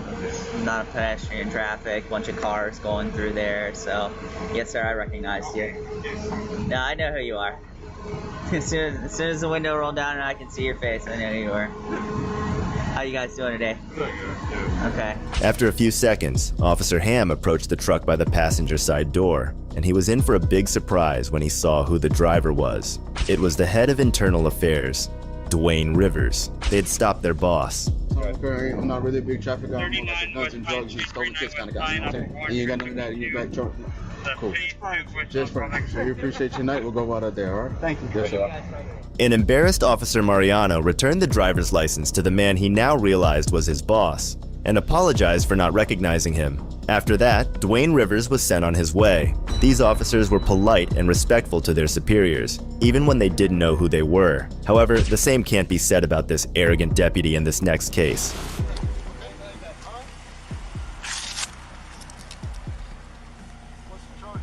You don't have any yet, but right now we're running you through multiple federal databases. Okay, nobody's coming up with your name. You also coming back on a terror watch list. So we're going to secure you for our protection and yours. We're going to put you in the back of a police car. Where's that weapon at, sir? On December 20th, 2019, an FBI agent traveled to Carabel to investigate police corruption in rural Northwest Florida to interview a deputy who had issued a ticket some weeks earlier, but later had it revoked. Okay, that's awesome. Okay. That'll work. Did you run your body cam? I am now, because I don't know how legit you are at the moment. It's okay. Special Agent Haddon. The FBI. Okay. You got that on body cam? I do, but I don't understand what the problem is. Would you meet me at the office? I'll talk to the U.S. Attorney's Office about it. You can cut off the reporting device now. Okay. Well, I will when I leave the area, sir. Agent Alexis Hatton met with Deputy Rolf Gordon about the situation in a parking lot, but even after showing his identification, the deputy still wasn't buying it. Hey, TJ, this guy is telling me to turn my body camera off and telling me he's going to contact other people to get involved with this. Let me get his tag number real quick.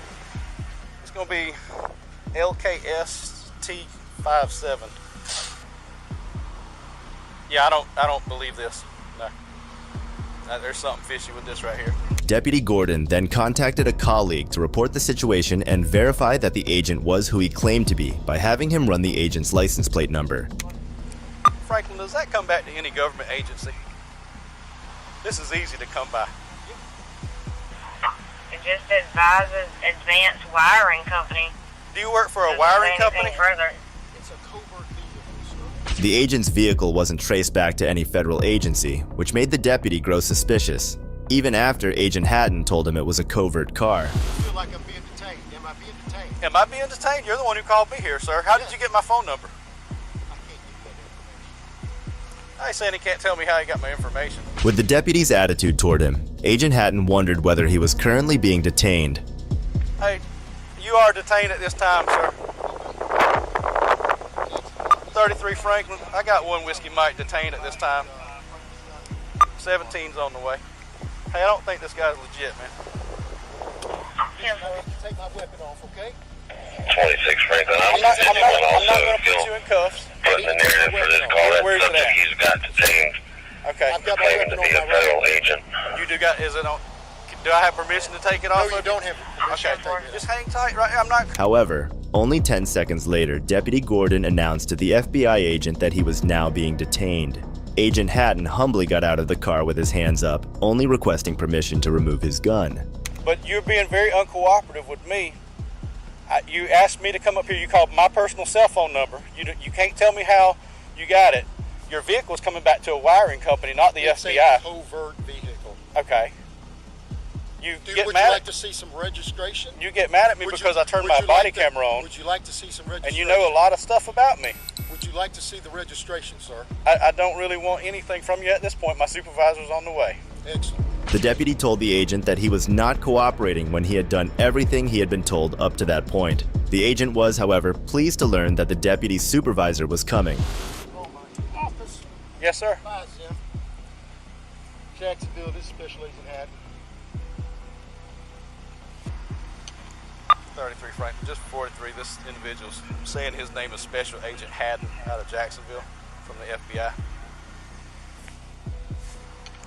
He keeps getting on his radio, but I do not hear any traffic coming back from the other end. Deputy Gordon was more than happy to find more reasons to be suspicious, as Agent Hatton tried to radio his officer but didn't get any immediate response.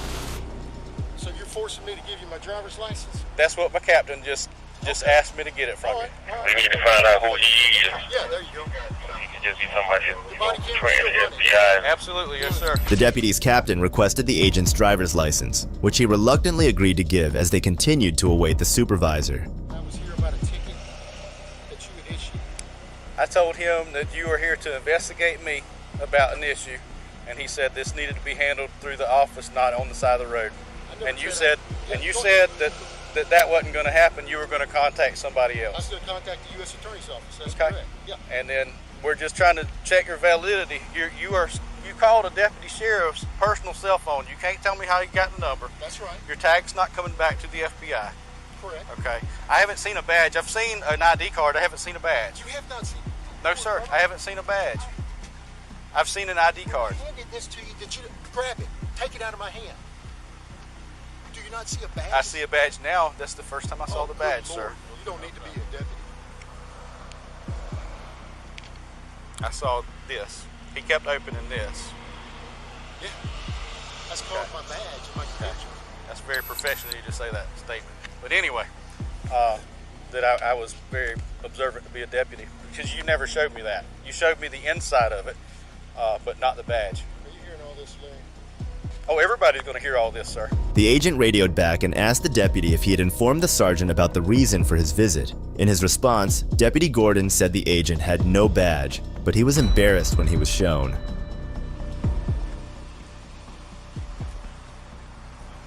Hey, so I come up and okay. He's on. Call dispatch and say I need to meet somebody here. No, he called my personal phone. Okay. He called my personal phone. Personal phone and said he needed to meet with him. That he was investigating me for a ticket that I wrote. Police corruption and was requesting a copy of the ticket. He's saying he's armed, but I haven't seen a gun yet. Keep standing up there. He's saying he's armed. He's got a little badge, and he's got that says FBI on it. He's got a credentials when he opens it up. This is his license. Seriously? I swear to Lord Jesus. So he's on the phone. He's got a radio. No, he's refusing to show up now. Yeah, he's very uncooperative. And he previously ordered the deputy to turn on his body. Yeah. I didn't have it on to begin with because I thought this was a legitimate thing. He didn't answer. I've got a picture of the guy's DM and I've got a picture of the photo that pops up on the watch list. The supervisor arrived on the scene, and Officer Gordon confidently met with him.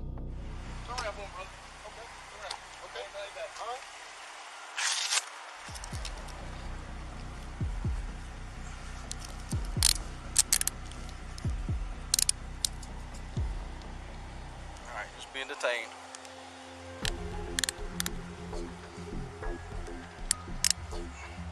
Double lock them.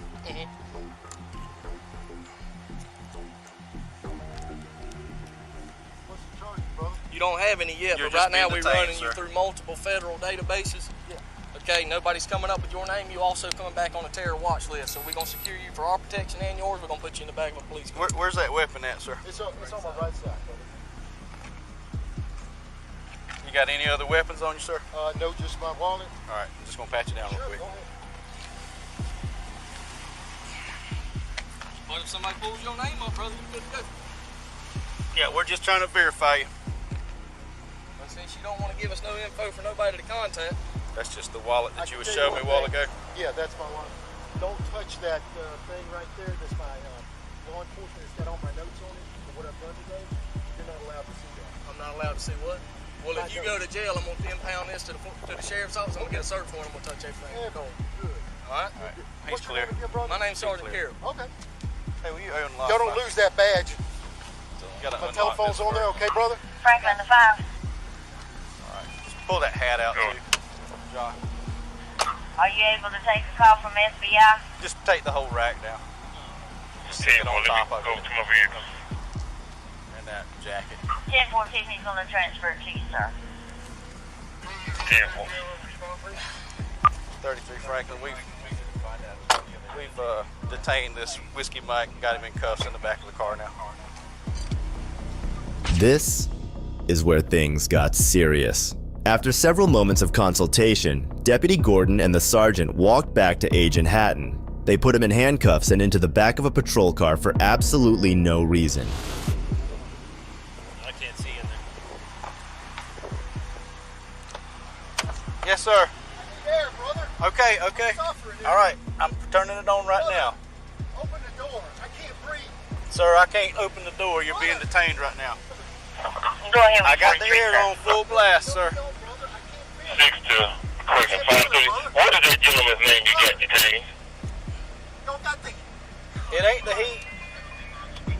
Agent Hatton was far from comfortable sitting with handcuffs on his wrists in the back of a car in the hot sun, but that was not Deputy Gordon's problem. You're burning me up, brother. I had the defroster on. No, you didn't.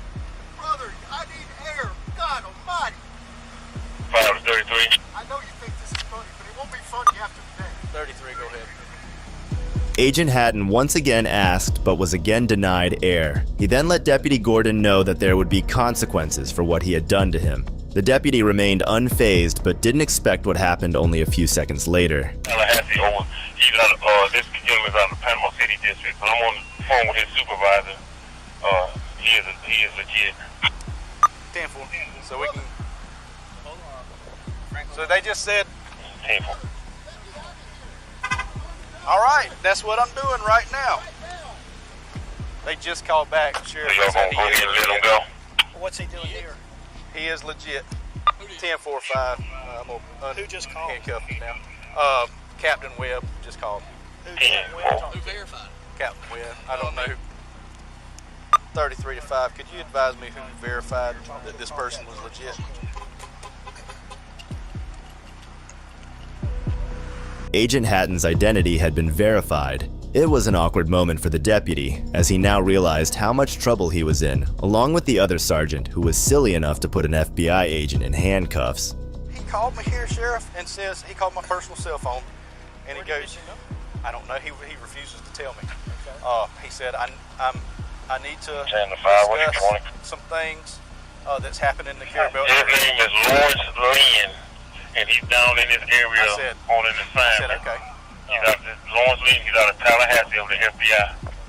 Who's he Webb talk to? Jacksonville on his little mobile radio. He's the supervisor of the gentleman that y'all are out with. Oh, that's the supervisor.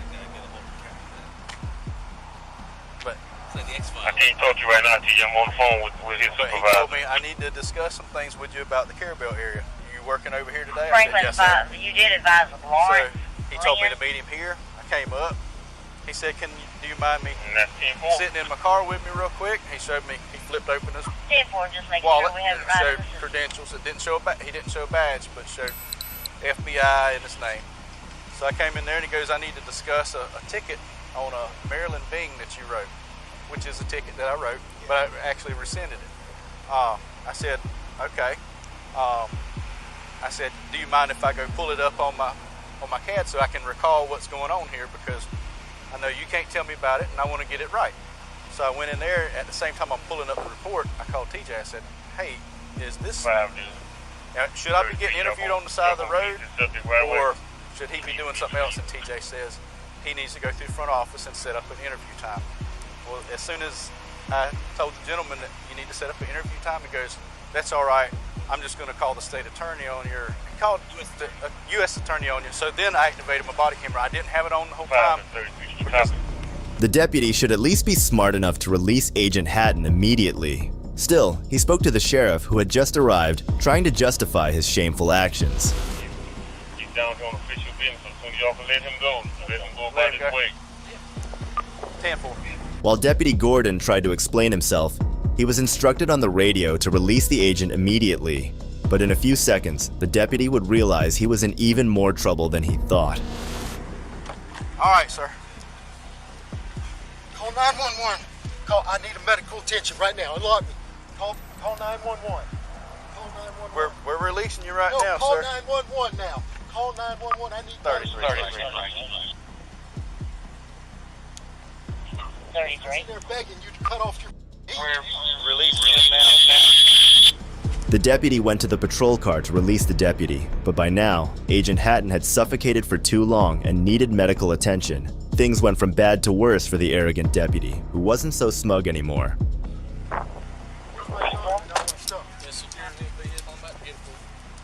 Franklin to 33, can you give me an exact address? We're at the new substation for the sheriff's office, Franklin. Jacksonville, I need 911. I've asked for help. I've been in the car. They've had me spoken to the back. 10-4, can you advise if it's next door to the new dollar store? That's 10-4. After the handcuffs were removed, Agent Hatton could be heard hyperventilating and proceeded to remove his sweater. He then went to his car and called 911 himself. It's on real quick, John. It's on now. It was on when. How could I not touch? How could I touch it? It's on. Yeah. 911. I asked for the sheriff to call 911. They won't. Is it not going through the back seat? Yeah. I would guess my window is open back there. Yeah, but we need a location, sir. Deputy Gordon got paranoid after seeing Agent Hatton's situation and asked his colleague to verify that his air conditioning was indeed on while the agent was in the car. I've got some water in here.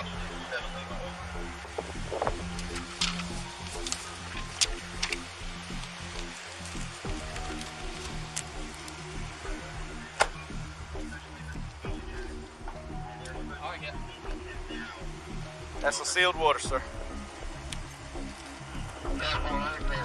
While they waited for the ambulance to arrive, the agent asked for water, and the guilt-ridden deputy hurried to get him some from the patrol car. Ambulance is about 10 minutes away, sir. You need another bottle of water, sir? Deputy Gordon suddenly became very hospitable to Agent Hatton, telling him how far away the ambulance was and asking if he needed a second bottle of water, but the agent did not respond. It was on cool, but it was on defrost. So I switched it to vents, and it's still hot. That's as cool as I can get it. So I even got John to go in there and stick his head in because that's AC. I had printed out the report and everything and was fixing to go back. I was just asking you, hey, should this be done here or should it be done somewhere else in another setting? Deputy Gordon grew so paranoid as they waited that he kept explaining himself to anyone who cared enough to listen. Good afternoon.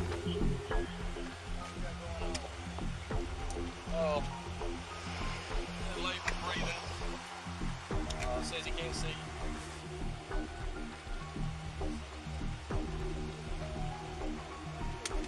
Yeah. To everyone's relief, the ambulance finally arrived, and an EMT rushed to attend to Agent Hatton in his car. Yeah, it's a long story. So he called me on my phone to meet with me about a matter. And he was questioning me on a ticket that I wrote. Said he worked for another agency, which turns out to be legit, but at the time... When one of the paramedics asked what had happened, an embarrassed Deputy Gordon was at a loss for words. There's Capital Regional, there's Tallahassee Memorial. Tallahassee Memorial or Capital Regional? It's still running.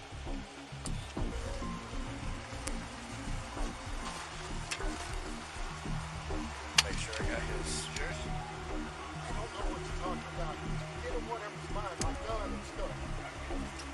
You got your wallet in the pocket? Yeah, I do have his. Someone have to secure that weapon. That's his phone.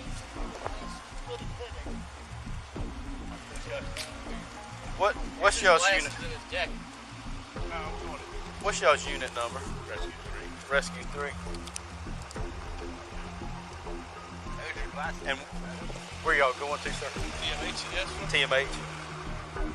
A stretcher was brought, and Agent Hatton was helped onto it and taken to the ambulance, where the paramedics attended to him.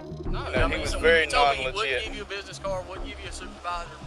And he said, you need to turn that body camera off right now. I said, I'm not turning it off till you leave. So, because I originally didn't have it on, I thought he was legit. You know, he's got the card. I'm going to just start turning the thing on for everybody I talk to, I swear. I thought he, you know, it turned out I couldn't hear anybody because I don't know if you heard me or not. I said, Franklin, he's talking on the radio, but I can't hear any radio traffic coming back. Well, then he turned it up, and then I could hear it, but that still don't mean, because just the way he was acting.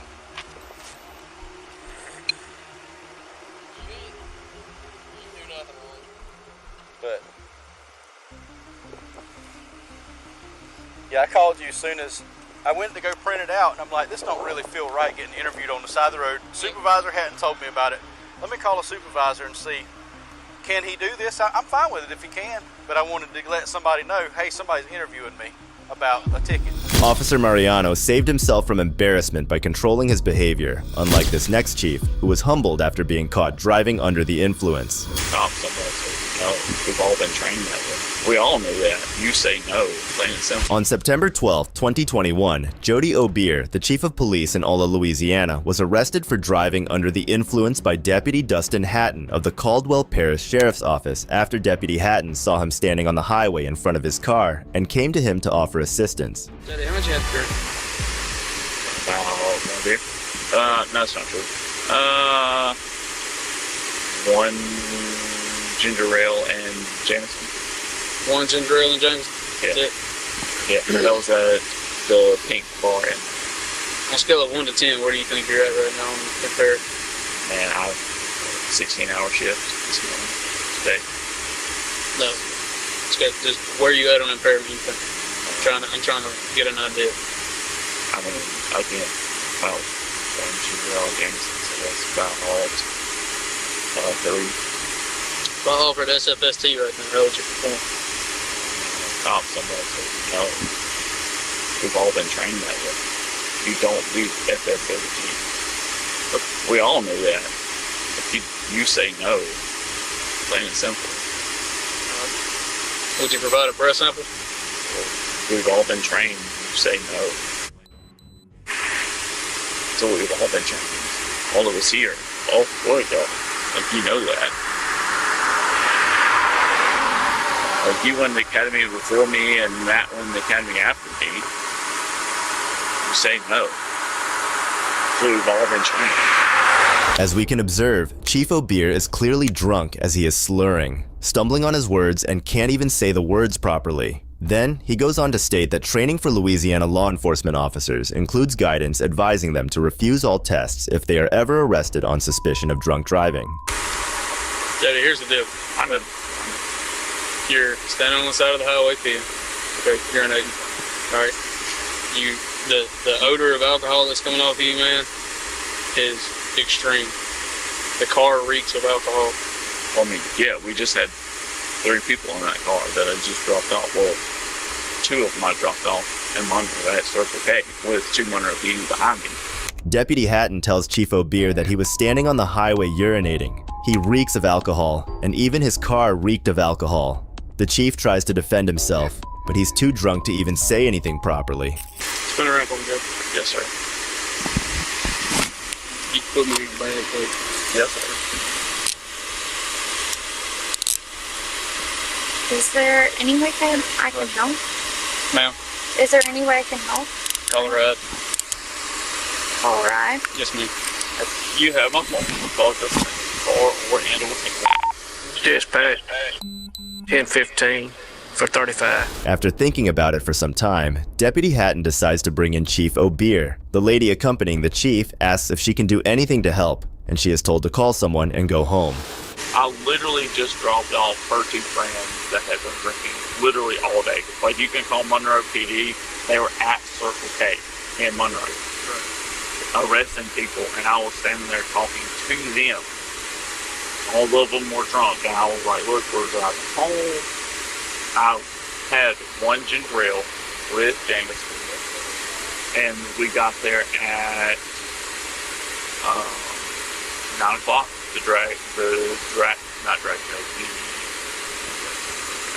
Started at 11, and we left 25-30 minutes ago, and I literally did not want to stop and pee at Circle K because we dropped them off. Even after being put in handcuffs, Chief O'Beer was not willing to accept. He is drunk and still tries to prove himself innocent and in good condition to drive. You can observe that he is slurring and is having trouble finding words and speaking clearly. If someone comes to pick her up and you submit a breath sample that's below the legal limit, you're not over the legal limit, we're not going to arrest you for DWI. We'll bring you back here to ride with whoever you contact. Yeah. Wouldn't do that. Legally, you could still when somebody come get the car. Oh, yeah. She's trying to make a phone call now, yeah. Yeah, but legally, that's the right. What is? I'm not going to allow you to drive. That's what I'm saying. If you submit a breath sample, and I'm not. Yeah, I know. No. I'm going. And you're under the legal limit of alcohol. But I'm not going to book you under a DWI if you submit a breath sample less than 20. Deputy Hatton still tries to convince the chief to submit a breath sample, and if he passes the test, he will be returned to this location and called a ride home and will not be booked. Chief O'Beer, still drunk, does not want to give the sample. Let's walk back here real quick to his unit before any cars come. I don't want to get run over. Me and Matt almost got hit just a second ago. Good? To the Tahoe or the truck? No, the car in the back. Oh, yeah, okay.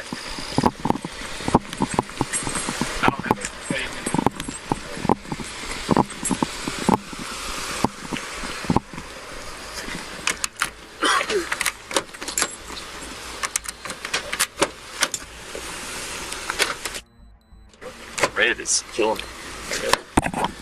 He's got some really bright lights on this unit.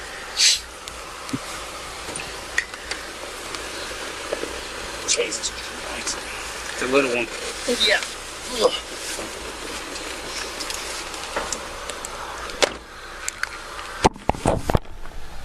They can't even talk, man. A visibly disappointed Deputy Hatton walks the chief back to the patrol car and sits him inside to take him down to the station for the breath sample test. It talks a lot. Oh, boy, we're going to be down here, man. Yes, sir. All right, let me get these off of you. Yeah, pull them down, because I got them from the inside. Right there. That's cool right there.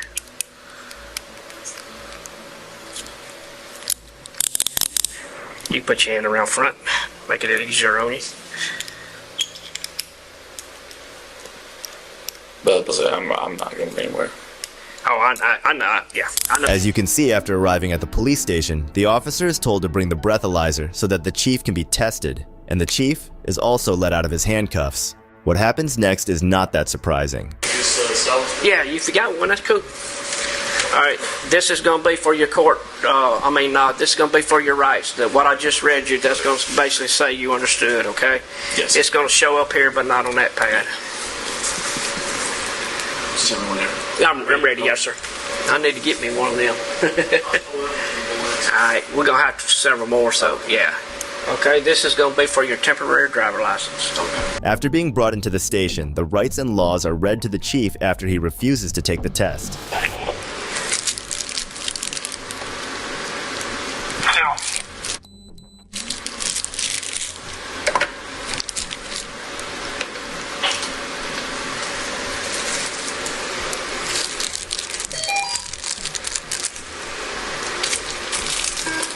All right, Mr. Jody, I know you said you didn't want to, but I have to, Yes. treat you just like you. Yes. All right, now's your time to blow. You got approximately 2 minutes. Sometimes it goes to 3 minutes. But at any time you change your mind and want to submit, feel free to do so. Yes. If not, then just let it run its course. Yes, sir. Thank you. Still refusing to take the test, the Intoxilizer 9000 is set up, and Chief O'Beer is given the choice to either give the sample or just let the test time run its course.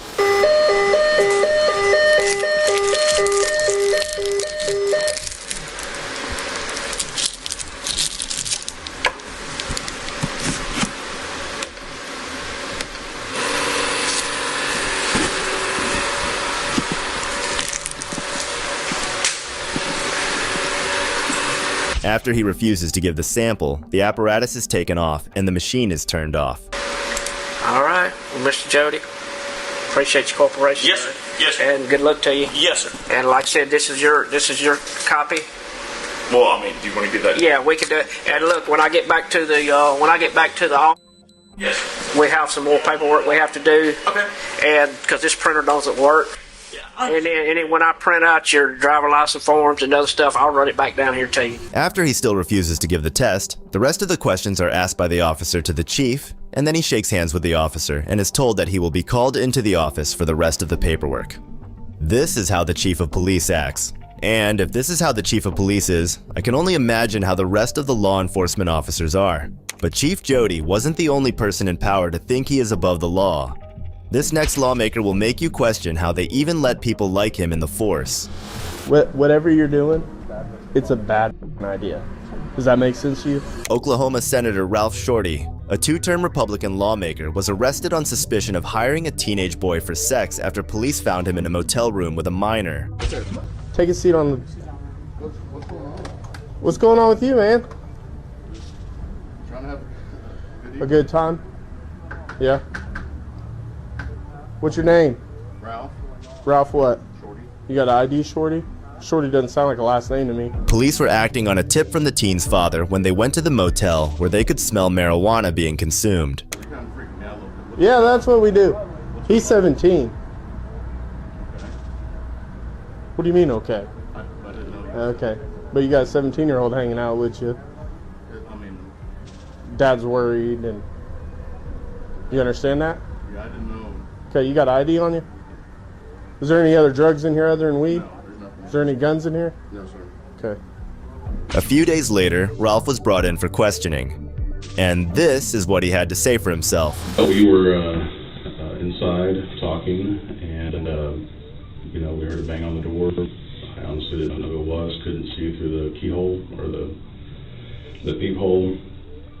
And so, the young man I was with, I know has, I've known him for, we've been talking, he's come to the coffee shop that I operate a couple times. I've even had him over to my house, play video games before. Had no idea, told me when I first met him that he was 20. Not only did he admit to having the 17-year-old over for various activities in his house, but also claimed to be unaware of how old the kid actually was. Not to mention being caught at 3 a.m. in a hotel room. Even a blind person can see what was going on. I know that he had been arrested for drug dealing in the past. Mm-hmm. I know that he had dropped out of high school. He was trying to get a GED. I was trying to help him through that. In fact, when we first met, I was trying to help him study and things like that for the GED. And then when I lost contact with him for 4 or 5 months, when he went to California or wherever, I just assumed that he had, I didn't know that's where he went. Well, how did y'all meet? At the coffee shop. I'm pretty sure of that. What coffee shop are you talking about? That's my guy. I own the coffee shop. Ralph reveals how close he was to the teen, offering him a safe haven from life on the street.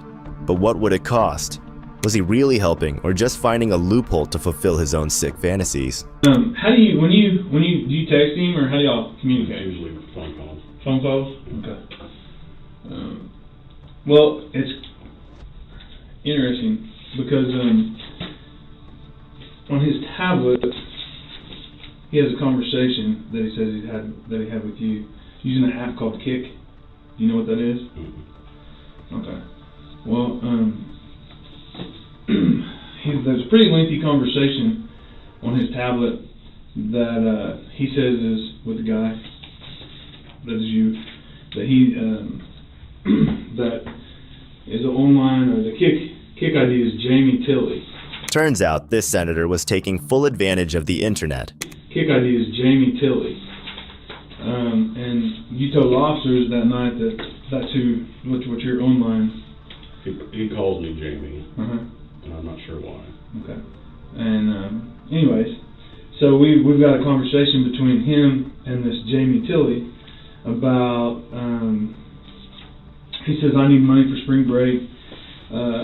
Jamie Tilley says, I don't really have any legitimate things I need help with right now. Would you be interested in sexual stuff? Police claim they uncovered sexually graphic text exchanges between the pair, in which Shorty called the youngster a baby boy and offered him payment in exchange for sexual activities. Can I ask, is he legitimately underage? Yeah. And he was the first time that you met him, and I said, 16. I asked him, I said, hey, does he know how old you were? And he said, yeah, he knows because we had a discussion about it, and at first he was uncomfortable with it, but then he finally got over it. Up till this point, the cops play out a conversation that anybody could be having over the internet. In this conversation, it says, she needs me to go to the store for her. My 3-year-old is sick. That's one of the things I've been dealing with tonight. We're not going to have enough time. Can we get together tomorrow, after 1? I'll get a hotel room or something if that would make it easier. However, things take an interesting turn when the conversation points out details that matched Ralph's profile. So he's telling me that when he first met you through Craigslist, that he had posted an ad in Casual Encounters, and that he had a lot of responses for it, but that you said that you wanted him to mess around with your wife while you watched. He said that he showed up to do that, or you guys got together and started talking about that. He found out your wife was pregnant, and then said that it never happened because she was pregnant. So here's the deal, Ralph. You and I both know what the truth is, and the truth is not what you're telling us. We're not saying you're a bad guy. We're not saying you set out thinking that this is some 15-year-old kid you're going to go bang. We're not saying that. We're saying, hell, maybe you didn't know how old he was. I don't know. I think you probably did based on what he's telling me, but things are what they are. Tell us the truth. Get it out there. Let's get this over with, get this behind us so we can all move on. Telling you that. No, you're not. You're telling us part of what happened, but you're not telling us what's going on. You told the officers there that you had an online identity of Jamie. He's talking about, you talk about in these texts when this Kick account, about your kids and your kid being sick and your coffee shop and that you got customers left and that you close at 8. I mean, it's clearly you. The police were called on by a witness who looked right through Ralph's predatory advances and informed the minor's guardian. If Ralph just had admitted that it was an honest mistake, which it wasn't, there could be room for speculation. Here's the deal. We're trying to give you an opportunity, all right, to help yourself out here, all right? We have we have his device. These are just photos of it. We actually have downloaded the entire device now. So we have everything that y'all said that night, everything. The thing about it is that tablet, once you sent the message saying I'm here, that tablet was never on the internet again. So the Kit conversation couldn't delete. So we have the entire conversation. But you can look at it. Yeah, you can look at it. We have the entire conversation because it never hit the network again. The Oklahoma consent age is 16. However, under state law, participating in prostitution with anybody under 18 is unlawful. But this isn't something the senators seem to care for. This is prostitution with a minor, prostitution within 1,000 foot of a church, which are both felonies, and then transporting for the purposes of prostitution, which is a misdemeanor. Notice how Ralph has no evidence backing up his claim. Staring down, fidgeting, and this monotonous answer. I'm telling you, that's not me. That clearly is you. I'll point out to Ralph. Furthermore, the contents of Ralph's bag point out to what his intentions really were, and it was nowhere near to an innocent coffee or playing video games. You show up with condoms, he shows up with lotion. I mean, that's not true. Hold on. Yeah, there was condoms in your bag. The cop saw them. That's just absolutely not true. I did not show up there for any sexual thing. Well, then there's also weed that was in a green plastic container. Marijuana was in a green plastic container with labels from Colorado. That was in the room. Did you ever touch that bottle? No. So there's no way your fingerprints will be on it. Once again, Ralph was proven wrong. The drugs in question had his fingerprints all over them. Like I said, we don't think you're a bad guy. We think you made a bad decision. There's a big difference. The silence in the room speaks volume for itself. Is Ralph ashamed of what he has done? Or does he still believe that lying would work in this case? This case to the Clinton County District Attorney's Office, okay? I'm going to suggest that they file charges for solicitation of a minor, prostitution within 1,000 feet of a church, and transporting for the purposes of prostitution. Okay, and then they're going to decide whether or not they're going to file charges or not. Obviously, I've given you the opportunity. I'm giving you an opportunity to help yourself out, to tell us what happened. Everything that I'm telling you, I can prove beyond a shadow of a doubt. So I know that's why we're sitting here so strongly telling you you're lying, because we can prove. He is once again given an opportunity to take responsibility for the charges by confessing and making it easier for himself. So it's not like he's going to get anything from any of this. It's not like he gains anything from this. Have you got your phone with you right now? No. Where is it at? Honestly, I lost it. Lost your phone? Because you and I both know what will be on that phone. There's nothing on that phone. You can tag it or whatever. I mean... Ralph continues making things more difficult for himself. He has forgotten that in this time and era, technological advancements have a potential grip on society, and the littlest of blunders leave behind a digital footprint that can be traced. This 219 number, you say you lost the handset? After I called you, I apparently have left it on top of my car or something. I've tried to find it because I needed to call someone else. So you just recently lost it? Yeah, I talked to you when I was about to leave my house. And I went back and looked on the ground.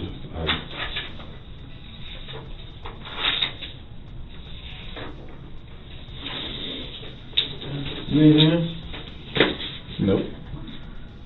That is it. A lack of response from Ralph only prompts the cops to bring out the big guns. Conversations is that when we turned the candle on, those were the ones on there, so we took pictures of those, and then we gave them to the forensics guy.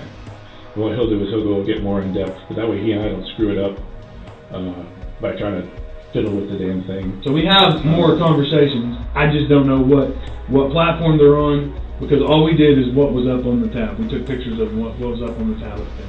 So we have more conversations. I just don't know what platform they're on. I'll know tonight because he'll be done with both tablets today. The absence of Ralph's phone is considered suspicious and raises questions about his involvement. Blind, not knowing I'm also other. extremely nervous. Well, I got you. I know, but put yourself in my shoes. You're coming in this blind, only knowing that we're going to want to talk to you about, the hotel room, and all of a sudden you come in and you don't have a phone, and I know you live with your phone. You have to. So that's just strange to us, Is your phone on you right now? No, it's not. Is it in your car? No. Can I look at your car? Sure. Okay. After going on in circles, Ralph finally admits to his crime. U.S. District Judge Timothy DeGiusti handed down the sentence to Ralph Shorty, 36, who faced sentences of between 10 years and life in prison. DeGiusti also ordered Shorty to serve 10 years of supervised probation once he is released from prison, and said he will impose a fine on the former two-term lawmaker at a later date. The fine could be up to $250,000. Shorty pleaded guilty in November in exchange for prosecutors dropping 3 child pornography charges against him. While the last 2 cases had despicable leaders that were up to no good, this next one has an entitled congressman threatening a police officer for doing their job. You have 30 days to reply. Your payment options are on the green form. Why you lying? On February 14th, 2022, Sarasota police officer Julia Beskin pulled over congressional candidate Martin Hyde for overspeeding and texting while driving. But this politician had a massive sense of entitlement. Hey, how you doing? How you doing, sir? Officer Beskin, Sarasota Police Department. You're on audio and video recording. The reason for the stop, you were observed going 57 and a 40, and you were on your phone texting while you were doing that. That was at Euclid and Fruitville. You don't need to point at me, officer. I'm not pointing at you, I'm pointing in the direction where it was. I'll just call the chief, how's that? Go right ahead, sir. Can I see your license? Right? Yes, sir, I do. Can I see your license, registration, insurance, please? You can do this? Yes, sir. See your registration, please. You're not going to give me your registration, sir. You can arrest me? I'm asking you if you're going to produce me with your registration. You don't have it on you? Look. Go call the chief. Tell him how rude you just been to me. Play with this video. Okay. Then you call Marlon Brown. Then you call the mayor. Okay. They're not okay, though. I'm telling you what to do. Okay, sir. Hyde blatantly threatened Officer Beskin's job, but she had nerves of steel. Since when did politicians start ordering the police around? I'm asking you if you have your registration. You're making career decisions. Okay, Why sir. are you doing this? Sir, because you were speeding and you were texting. Says who? Where's your video? All right. Hang tight. Nobody in their right minds would elect this guy in any position of power. It's important to note that during this traffic stop, Hyde was just a Republican congressional candidate in Florida. Call the supervisor. I just spoke to your boss. Okay. That's not okay. You want your paperwork? Is it your Russian immigrant status that makes you talk to people like this? 10-4-10-6. Call the supervisor. 14 dispatch, can you have my supervisor respond, please? Yeah. And then we'll see who goes. You don't want your paperwork? 6142, can you be 51 Oakbrook Bell Street? You don't have a warrant. Sir, you're going to be I'm not issued a interested in citation. Anything you have to say. I'll wait for the supervisor. You can wait for the supervisor, but I'm going to go through what I need to go through. No, I'm not interested. All right, you are going to be issued a There's citation. the registration. Well, you've been already issued a citation for that. For what? For failure to produce your registration. All right, You sir, look you're going to Right be issued a here. citation 57 and a 40 for speeding. Your fine is right here. $256. Information in the back. It's You're right going to have here. an option to It's on plead your guilty, camera. an option to plead not guilty, and an option to take a safe driver's course. You want to hear what he said about you? He could say all he wants about me. I got a job to do, sir. You know what he said about Okay. you? If you He said fail he's to had you complete, before like this. okay, And he's going to have you again. and that's fine, It's not fine. Why do you keep saying it's fine? sir. I'm a law-abiding citizen, and you're being bloody rude to me. If you decide to go ahead and do the course, just make sure you do a prior to submission of payment, as they do You think you're winning? require a certificate of completion. If you sign up for it, you must complete it. Otherwise, they will go ahead and suspend your license. You are going to be issued a citation for texting and driving. He resorted to racial discrimination, all because of a swollen ego. The registration he didn't want to show before now came out of nowhere. Hyde then takes out his phone to record the injustice against him. Sorry, I can accept them. I will wait, but I will wait in my car. There you go. Yeah, but you have the bad.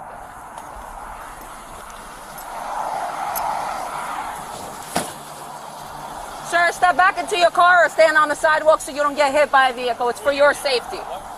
14 right here. Can I have another unit respond? Sir, stand over there. It's for my safety and for your safety. Sir? 10-4, the driver being extremely uncooperative. He was well versed in manipulating the facts. I guess that's what our politics has come to nowadays. Are you still waiting for a supervisor or are you leaving? Rangioni's coming down. Okay. Very good. By the way, he's a friend of mine. I'm sorry? Okay. I'm on my way over there. You know Pat Robertson, right? Yes, I do, sir. Why are you doing this? Because I have a job to do, sir. Nobody's above the law. No one's above the law. You have to have some degree of respect for law-abiding. That degree of respect started the moment I walked up to your car, sir. No, you're an influential person. You're. Very. You can go ahead and do that. Yes, I can. Okay. Why not just say you're sorry? Because I did nothing wrong, sir. I was doing my job, but I am going to ask you either to sit in your car or step on the sidewalk because I don't want either one of us getting hit. Okay. Sir, I have nothing more to say to you, sir. You requested my supervisor. You can have the conversation with them now. Props to Beskin for keeping her cool and not escalating the situation until her supervisor arrived on scene. What she said was, I don't have it. She immediately said, I write your citation. She went right back. She never said anything. She went straight back. I denied the citation. She's straight back, right the seven. I've lived here for 25 years. I've represented your unit. I've got no interest in listening to you, young lady. I was talking to my sergeant. Sergeant, if you don't mind if we could step over off the road onto the sidewalk. Yeah, Oh, just a it's second, public officer. safety, Come on then. Yeah, Mr. Hyde, like I said, you know... I've represented you guys Yes, in sir. union discussions. My Yeah. son is a cop. I'm friends with Yes, sir. everybody in the police department. This is the first time anybody has been disrespectful to me. And for what reason? I could care less. If they were going to write me a ticket, I could care less. I just pay the bloody thing. You don't think I got the money? Her interaction... I'd say... Outrageous. Yeah. Why would you do that? Why? I mean, of all the people to do it to. Yeah, I understand, sir, and you know, I set you. You know, I've been with the negotiations with you, and I understand where you're coming from. I don't ask for special treatment, but I don't expect to get treated like a punk. Hyde then chooses to flex his wealth over the officers. His constant nagging was a clear indicator that he expected special treatment. Yeah, I have to leave it on. All right, so here's the thing. She lied. about the cell phone thing. Okay. She lied about I don't know the speed. I could care less. She'd give me the ticket all day long. I could care less about that. And then I gave her the registration, and she's registration. It's in the car there somewhere. She goes off. She writes me a ticket. She brings me back a citation. I said, there it is. Okay. And she still gives me it. Okay. All right. She's being fun. And the thing is, I appreciate that. I back you guys left, right, and centre. I understand that. I do. Trust me, I do know that. I don't expect better treatment, but I don't expect worse treatment. If that's how you treat people, that's unacceptable. Hyde indirectly asks Beskin's supervisor to turn off his body cam. No one should be above the law, especially entitled congressional candidates. This body cam footage went viral, and Martin Hyde faced severe backlash on social media for his antics. Hyde responded to the immense public outcry with a Facebook post of his own. I'm not going to justify my poor temper on that day, or attempt to mitigate it in any way. There will be some who will say it's not the first time I've acted out, and they'd be right. I have faults, and one of them is to be overly aggressive on occasion when I'm challenged. In the political arena, that is possibly a good thing, but on a personal level, it's not. Do you think Martin Hyde got off lightly, or should there have been a stricter action against him? Let me know in the comments below, and be sure to leave a like, subscribe and share this video if you haven't already, and be sure to stay tuned for the next installment. Who knows, it might be right up your alley. This is Detective Mystery, signing off. People like Hyde are an embarrassment to society, just like this next senior officer who tried to a man outside a store before other officers caught him. Thank you. Hi, sir. I'm over here, and I shook the key. We're leaving, shook the key, and we're just out there opening your candy. Getting ready to leave, and this guy, he's on a PA system and turns some lights on and says, "Get out of here! Get out of here! Take your business elsewhere." And we know what he's talking about. So then I said, "Excuse me." I started walking like this, and he pulls his gun out on me. I said, "Get the back! Get the back!" I said, "Why?" He goes, "This is the sheriff's office." I said, "Whatever, dude." So he started walking, and he kept pointing the gun like this to us. He said, "I'm gonna take your soul. I'm gonna take your soul from you right now." Keep tying me to this guy. So he's right in front. It's like a dark colored Dodge. After listening to the victim's account of the situation, the officers went out to find and talk to the suspect. Hello, sir. My name is Officer Weather Deputy. Are you security here? No, I'm just chilling. You're just chilling? So the reason why I'm talking to you is we got a call for service about silver Dodge, a gentleman pointing a gun at somebody else saying he's going to take a soul and doing all that. Do you mind just stepping out for me real quick so I can complete my investigation? Because this is the truck that they named. And then you're sitting inside of it. I understand that. You saw me walk around the corner. I'm just trying to do my investigation, okay? Okay, just go ahead and step on out for me. Do you have a gun or anything? No? Okay. Go ahead. This one. Did you have an ID with you? Yeah. Okay. Thank you. Yep. I really just got here now. So you don't have a gun or anything? I saw the vest in there. Yeah, I got a vest. But no gun? You're not pointing it at anybody or anything like that? I'm reporting George. So we are going to have started bags full deadly weapon. Like I said. Just got here. No, I know. So like I said, we got a call. Someone was pointing guns. This is the vehicle they gave. No, that's why I'm talking to you. Yeah, I literally just got here. I'm trying to figure out a description for the male that did this. No, I get it, Billy. So once they get me that, we'll continue going. If they give me the description that matches you, what we'll do is we'll do a field ID of the person. That's what that's called. Is whoever our caller is will come do all that stuff and either say that's him or that's not him. Okay. We have the frontage road, 925 southbound, LP. South of Luna. 825 is not the number. Do you have a phone number? Alright, so there's that for you. Yeah. Just do me a favor, just hang out. Like I said, we're just waiting for some of that information. The officer had no shame in blatantly lying to his colleagues, which suggests that he was not a healthy individual capable of being in a position of power. Watch what he does next as the officer continues his investigation. What do you do for work? I work for the county. You work for the county? Yeah. What do you do for the county? I'm with the SO. Oh, you are? Yeah. So you're off duty? Yeah. Oh, okay. Hey, Brett, where are you at? So I'm like, what the hell is going on? I'm on the west end of the Circle K.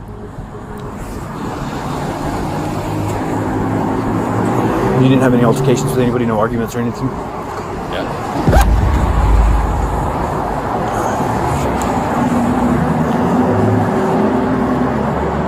All good, brother. No, Like you see? awkward. Yeah, I know it is. It's No, super yeah, awkward. Yeah, like, it's fucking awkward, man. I know. You're not UC or anything like that? You don't got a PA in here or anything like that? Is this your POV? This isn't your POV? Or this is? No, this is my county car. This is your county car? Yeah. Okay. While the officers wait for their colleagues to finish investigating the victims, they engage in a friendly conversation. However, Michael appears somewhat reserved and hesitant to speak, suggesting that he may be feeling out of sorts. You off today? What's that? What are your normal days you working? Just Monday through Friday. When it's you guys are on 5/8? Yeah. Oh, nice. Yeah, that's good, bro.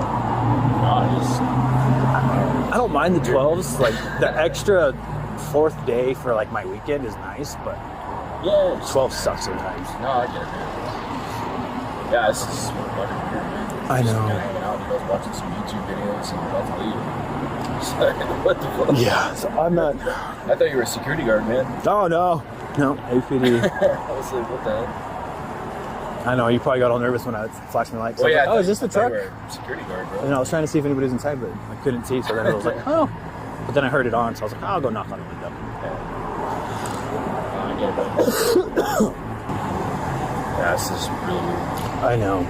But I don't, for me, I don't put people in cuffs, like, if I don't have to. Yeah, no, I get it, bro. So, like, it's awkward as fuck. that's why I'm like, I'm not like, what's going on? But I mean, we can have you sit down and you'd be a little bit more comfy, but. Nah, man, I don't get it, bro. I get it.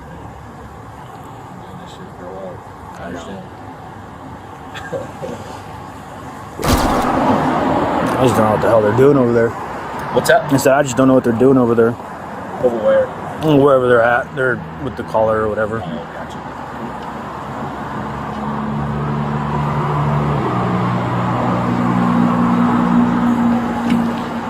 After a lot of awkward waiting, the senior finally arrives and starts taking action against the drunk cop. What's up, Garcia with AP? Yep. This is Michael. Michael? Yes, sir. Okay, Michael. So, just to let you know, bro, right now, you're going to be detained until further notice, just pending investigation, okay? Okay. So we do have to place you in handcuffs for now, okay? Alright. Just until we can run some more investigation of what's going on, okay?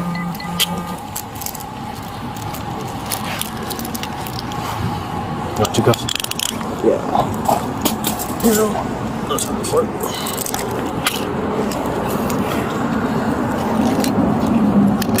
Don't really understand what's going on. Like I said, I told you what we got called here for, and I hate doing double cuffs sometimes. There we go.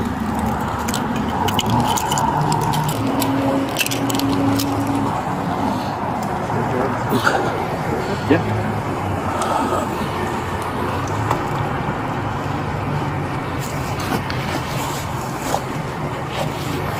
All right.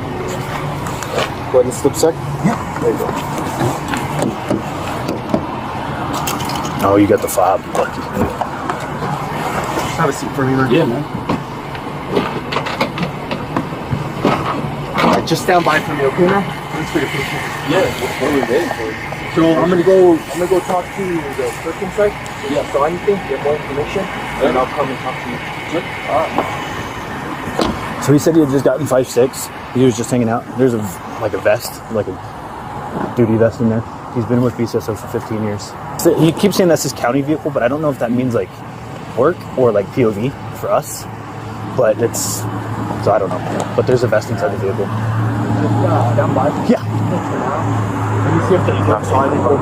Yeah. Because right now, for what they're saying, so it could possibly impersonating an officer if he's not actually an SO. Yeah. I guess so. Okay. Is Sarge here? Yeah. Okay. Yeah, no, that's what I said. Like, there's a vest in this thing. I was asking him, I was like, oh, you got all this stuff in there? And he kept saying no, but I didn't go in the vehicle to see the vest or anything like that. So, all right. The second officer appeared hesitant to accept that Michael was truly an officer. It's not surprising considering the questionable actions described by the victims. After all, what kind of officer would behave in such a manner? Yeah, it's a vest that says sheriff right there. It's got a taser, rifle mags. There's his pistol. He told me he didn't have a gun. Here's his radio. I don't see. Damn, he might be a 34. He might be a legit 34. But I don't see a PA system. Let me positively. George 226. Go ahead. Michael Barreto is going to be negative. 12 is valid. 10-4, thank you. We're working. Assistant manager's coming to get cameras, so we'll work on that until we can get some footage. Okay. So let's positively ID him. Yeah. Because Tristan's gonna TOT the other guy. I don't think it's legible as that's his phone number, but the one on top vehicle, and it's like UC, or if that's his POV. He also said he been working with BSSO for 15 years. Oh, really? Maybe he is SO? Maybe he is, maybe he isn't. I don't know. The 26? Yeah, I think Tristan added it to the call. So I would probably have a... it doesn't... Maybe it's a... What do they call those plates? That they put skip? on? Yeah. Oh, hey, how are you, sir? Do you want to... Do you want to... He's saying an actual SO deputy where he stole a bunch of shit. We don't know for sure. So do you want to get an SO sergeant here to figure out who? Because I can ask it on the radio. Because I think we should. Let me talk with the impact first. Okay. Then, yeah. Okay. After discussing the matter among themselves, the officer fixed Michael's handcuffs and went to the gas station to watch the CCTV footage of the incident. As they started watching, a dreadful realization began to sink in. What's that? Sorry, man. No, we're sitting walking.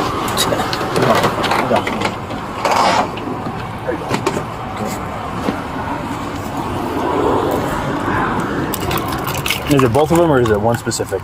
Yeah, it's both. Both of them? Okay. I've been seeing it for a while. I know.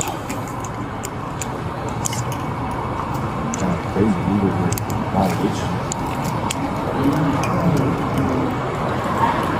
Is that better?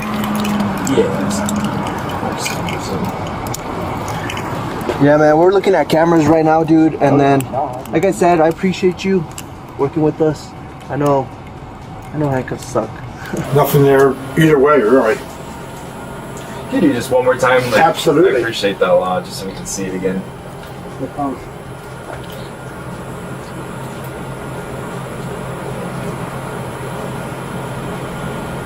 And it's like, this doesn't mean reverse is horrible. it could have been, hey, get the hell out of here. Like, their reaction wasn't. Yeah, because this is what I think happened. He saw him, he's probably getting high. He said, guys, get it out. Yeah. A little bit further back. Further back? Yeah, when he approaches the vehicle. Right there. That'll be good.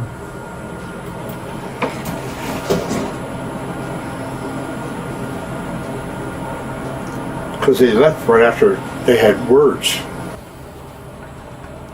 He doesn't seem to be much in a hurry. Neither of them do. No. And you can, and he'll play, you can see right, I can go further, I said left. And somebody, I don't think they called, somebody else must have called because you could, in his windshield, you can see police lights coming up very soon. So dispatch was probably called earlier. So that would, Oh, okay. I see what you're saying. We'll be back. Thanks, sir. Okay, thank you. So right now, my sergeant's talking to one of the callers or victims. To the best of my knowledge, the vehicle got sealed and towed to our crime lab. So everything right now is still inside the vehicle. Did he have the firearm on him? No, when he stepped out of the vehicle, he didn't have it on him when he stepped out. And what about the badge? Anything like that? I didn't pat him down. That officer did there. I didn't see him pull anything out of his pockets. It didn't look like he had his badge on or anything like that. But I can tell you, in the passenger seat, I saw a vest that said sheriff, had his taser, like rifle mags, saw the radio in the cup holder, and then whatever pistol handgun was on the seat as well. Okay. Not in a holster or anything like that. I want to try to secure his badge and commission card if you could. If it's in the truck. The officers were committed to ensuring that they went through everything thoroughly. It appears as if they didn't want to believe what had happened. Imagine how shameful these officers must feel to realize that one of them could be so irresponsible and immature.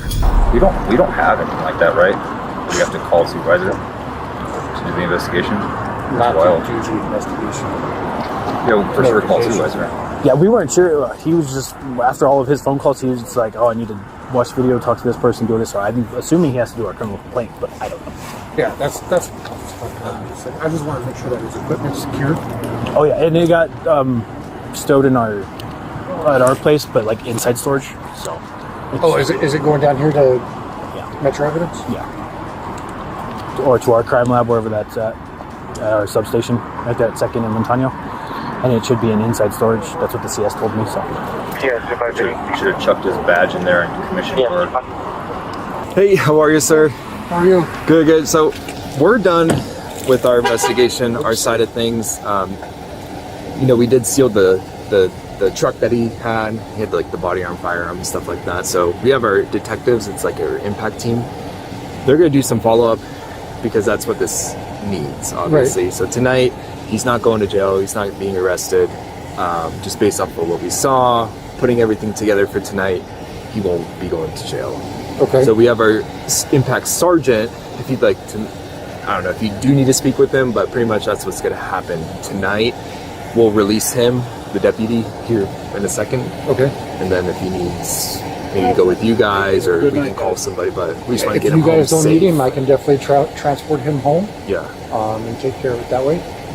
So, yeah, that's not a problem. It's disappointing that the officers didn't even put him in jail that night when he actually deserved to be suspended right away. He will get to go home. So you just gonna do the investigation and report it to the DA, or will you guys make a decision later? We'll probably have to talk to the DA about that later. We'll probably do the search on the car hopefully tomorrow if we can get it written up and all approved through there. So I'll let you guys know. Let me get my phone so that way I can get. Okay. I will probably just keep in contact with you to see when, if and where we can pick up what we can. Mm-hmm. And then you guys just do what you got to do. Yeah. We're not gonna press you for. Well, I know my chain will be pressuring me to. I know they will, so, and I know mine will be pressuring me. But I just want you guys to know that it's all good. Yeah. We want you guys to do the investigation as you would anything else. So. Yeah, we definitely want to make sure that we look at this video a little bit better on a bigger screen than their 15-inch, just to make sure that everything kind of gets looked at appropriately, and then we go from there. Okay. So. Excellent. Well, thank you. Thank you, sir. Appreciate y'all's time. Thank you. Yep. You got the victim's statements, his statement, and then no other witnesses. You're gonna get that video. Yeah, we sent him an evidence leak. We do have a CD, DVD that we're tagging, and then he's gonna come back here at like 4 in the morning, so I can come back to upload it, confirm that everything did get uploaded. So he gave you a DVD? Yes, correct. Let me have that. You have that DVD? Let me get it for you, sir. I'll be right back.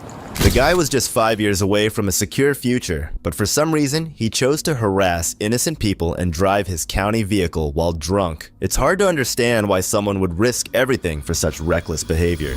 All right, sir, so we just talked with your chain stuff. Investigation-wise, things are going to be on pause. Again, we took your truck, sealed it just for evidentiary value. We're going to look over everything at a later time just to make sure we're doing what's right. So everything is justified, there's no questions. For tonight though, you're being released. Nothing's gonna take place further. We gave your chain the report number and stuff. They are willing to give you a ride home. So we're gonna get you out of these cuffs, sir. Thanks for being compliant. So let's do that. Let's get you out of here, sir. How am I able to get my phone, man? Tomorrow morning, the one sergeant, I don't know if you saw the other one that was with me, he's in contact with the chain. Once things are being released and stuff, you can get in contact with anybody without my phone, man. Not even record. Can still. Well, too, just our side. If we take something out of that truck, we're violating, your rights and stuff. So we'll get you out of here, sir.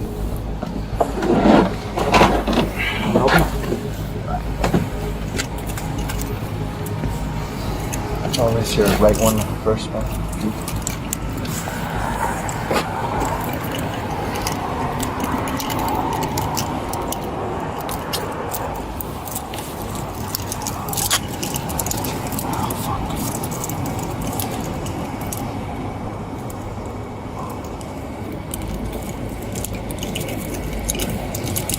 Cool. Do you have everything on you, sir, that you need? Yeah. All right, and then I think one of them will help you out, sir. Okay. Thank you, guys. Thank you. Cool. Appreciate it. I was just wondering if we'd be able to answer more questions for me. I'm sorry? Either way, whatever you're comfortable with, you want to just talk to me alone? Yeah, fine. Next, the officer finally approaches Michael to discuss the incident and attempts to gather more details about what took place. Watch how Michael expresses himself. He seems to struggle to finish his sentences. I'm going to be doing a little bit more looking into what was going on and what they alleged and that sort of thing, okay?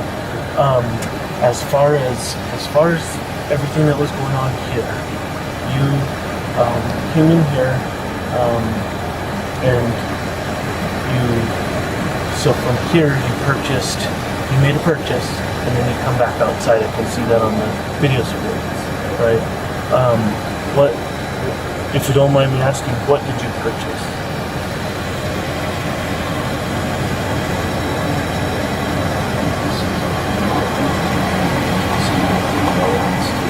And then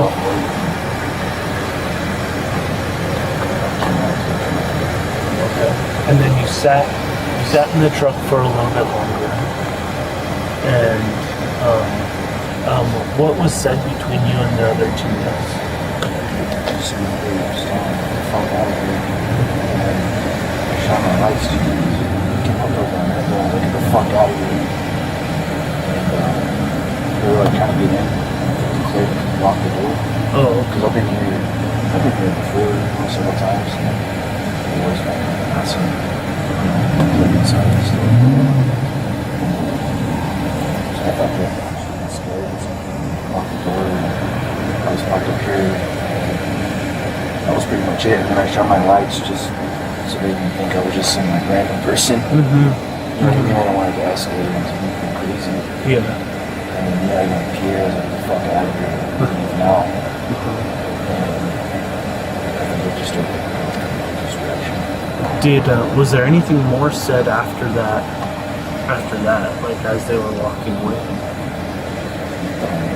No, just it's like super muffled. Just like, get the fuck out of here.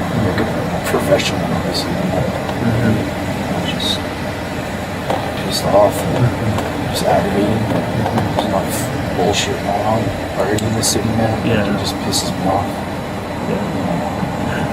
Yeah, I saw in the video that you did flash your lights, and then one of them kind of like looks over, and I didn't see the other one. Okay. I really saw one.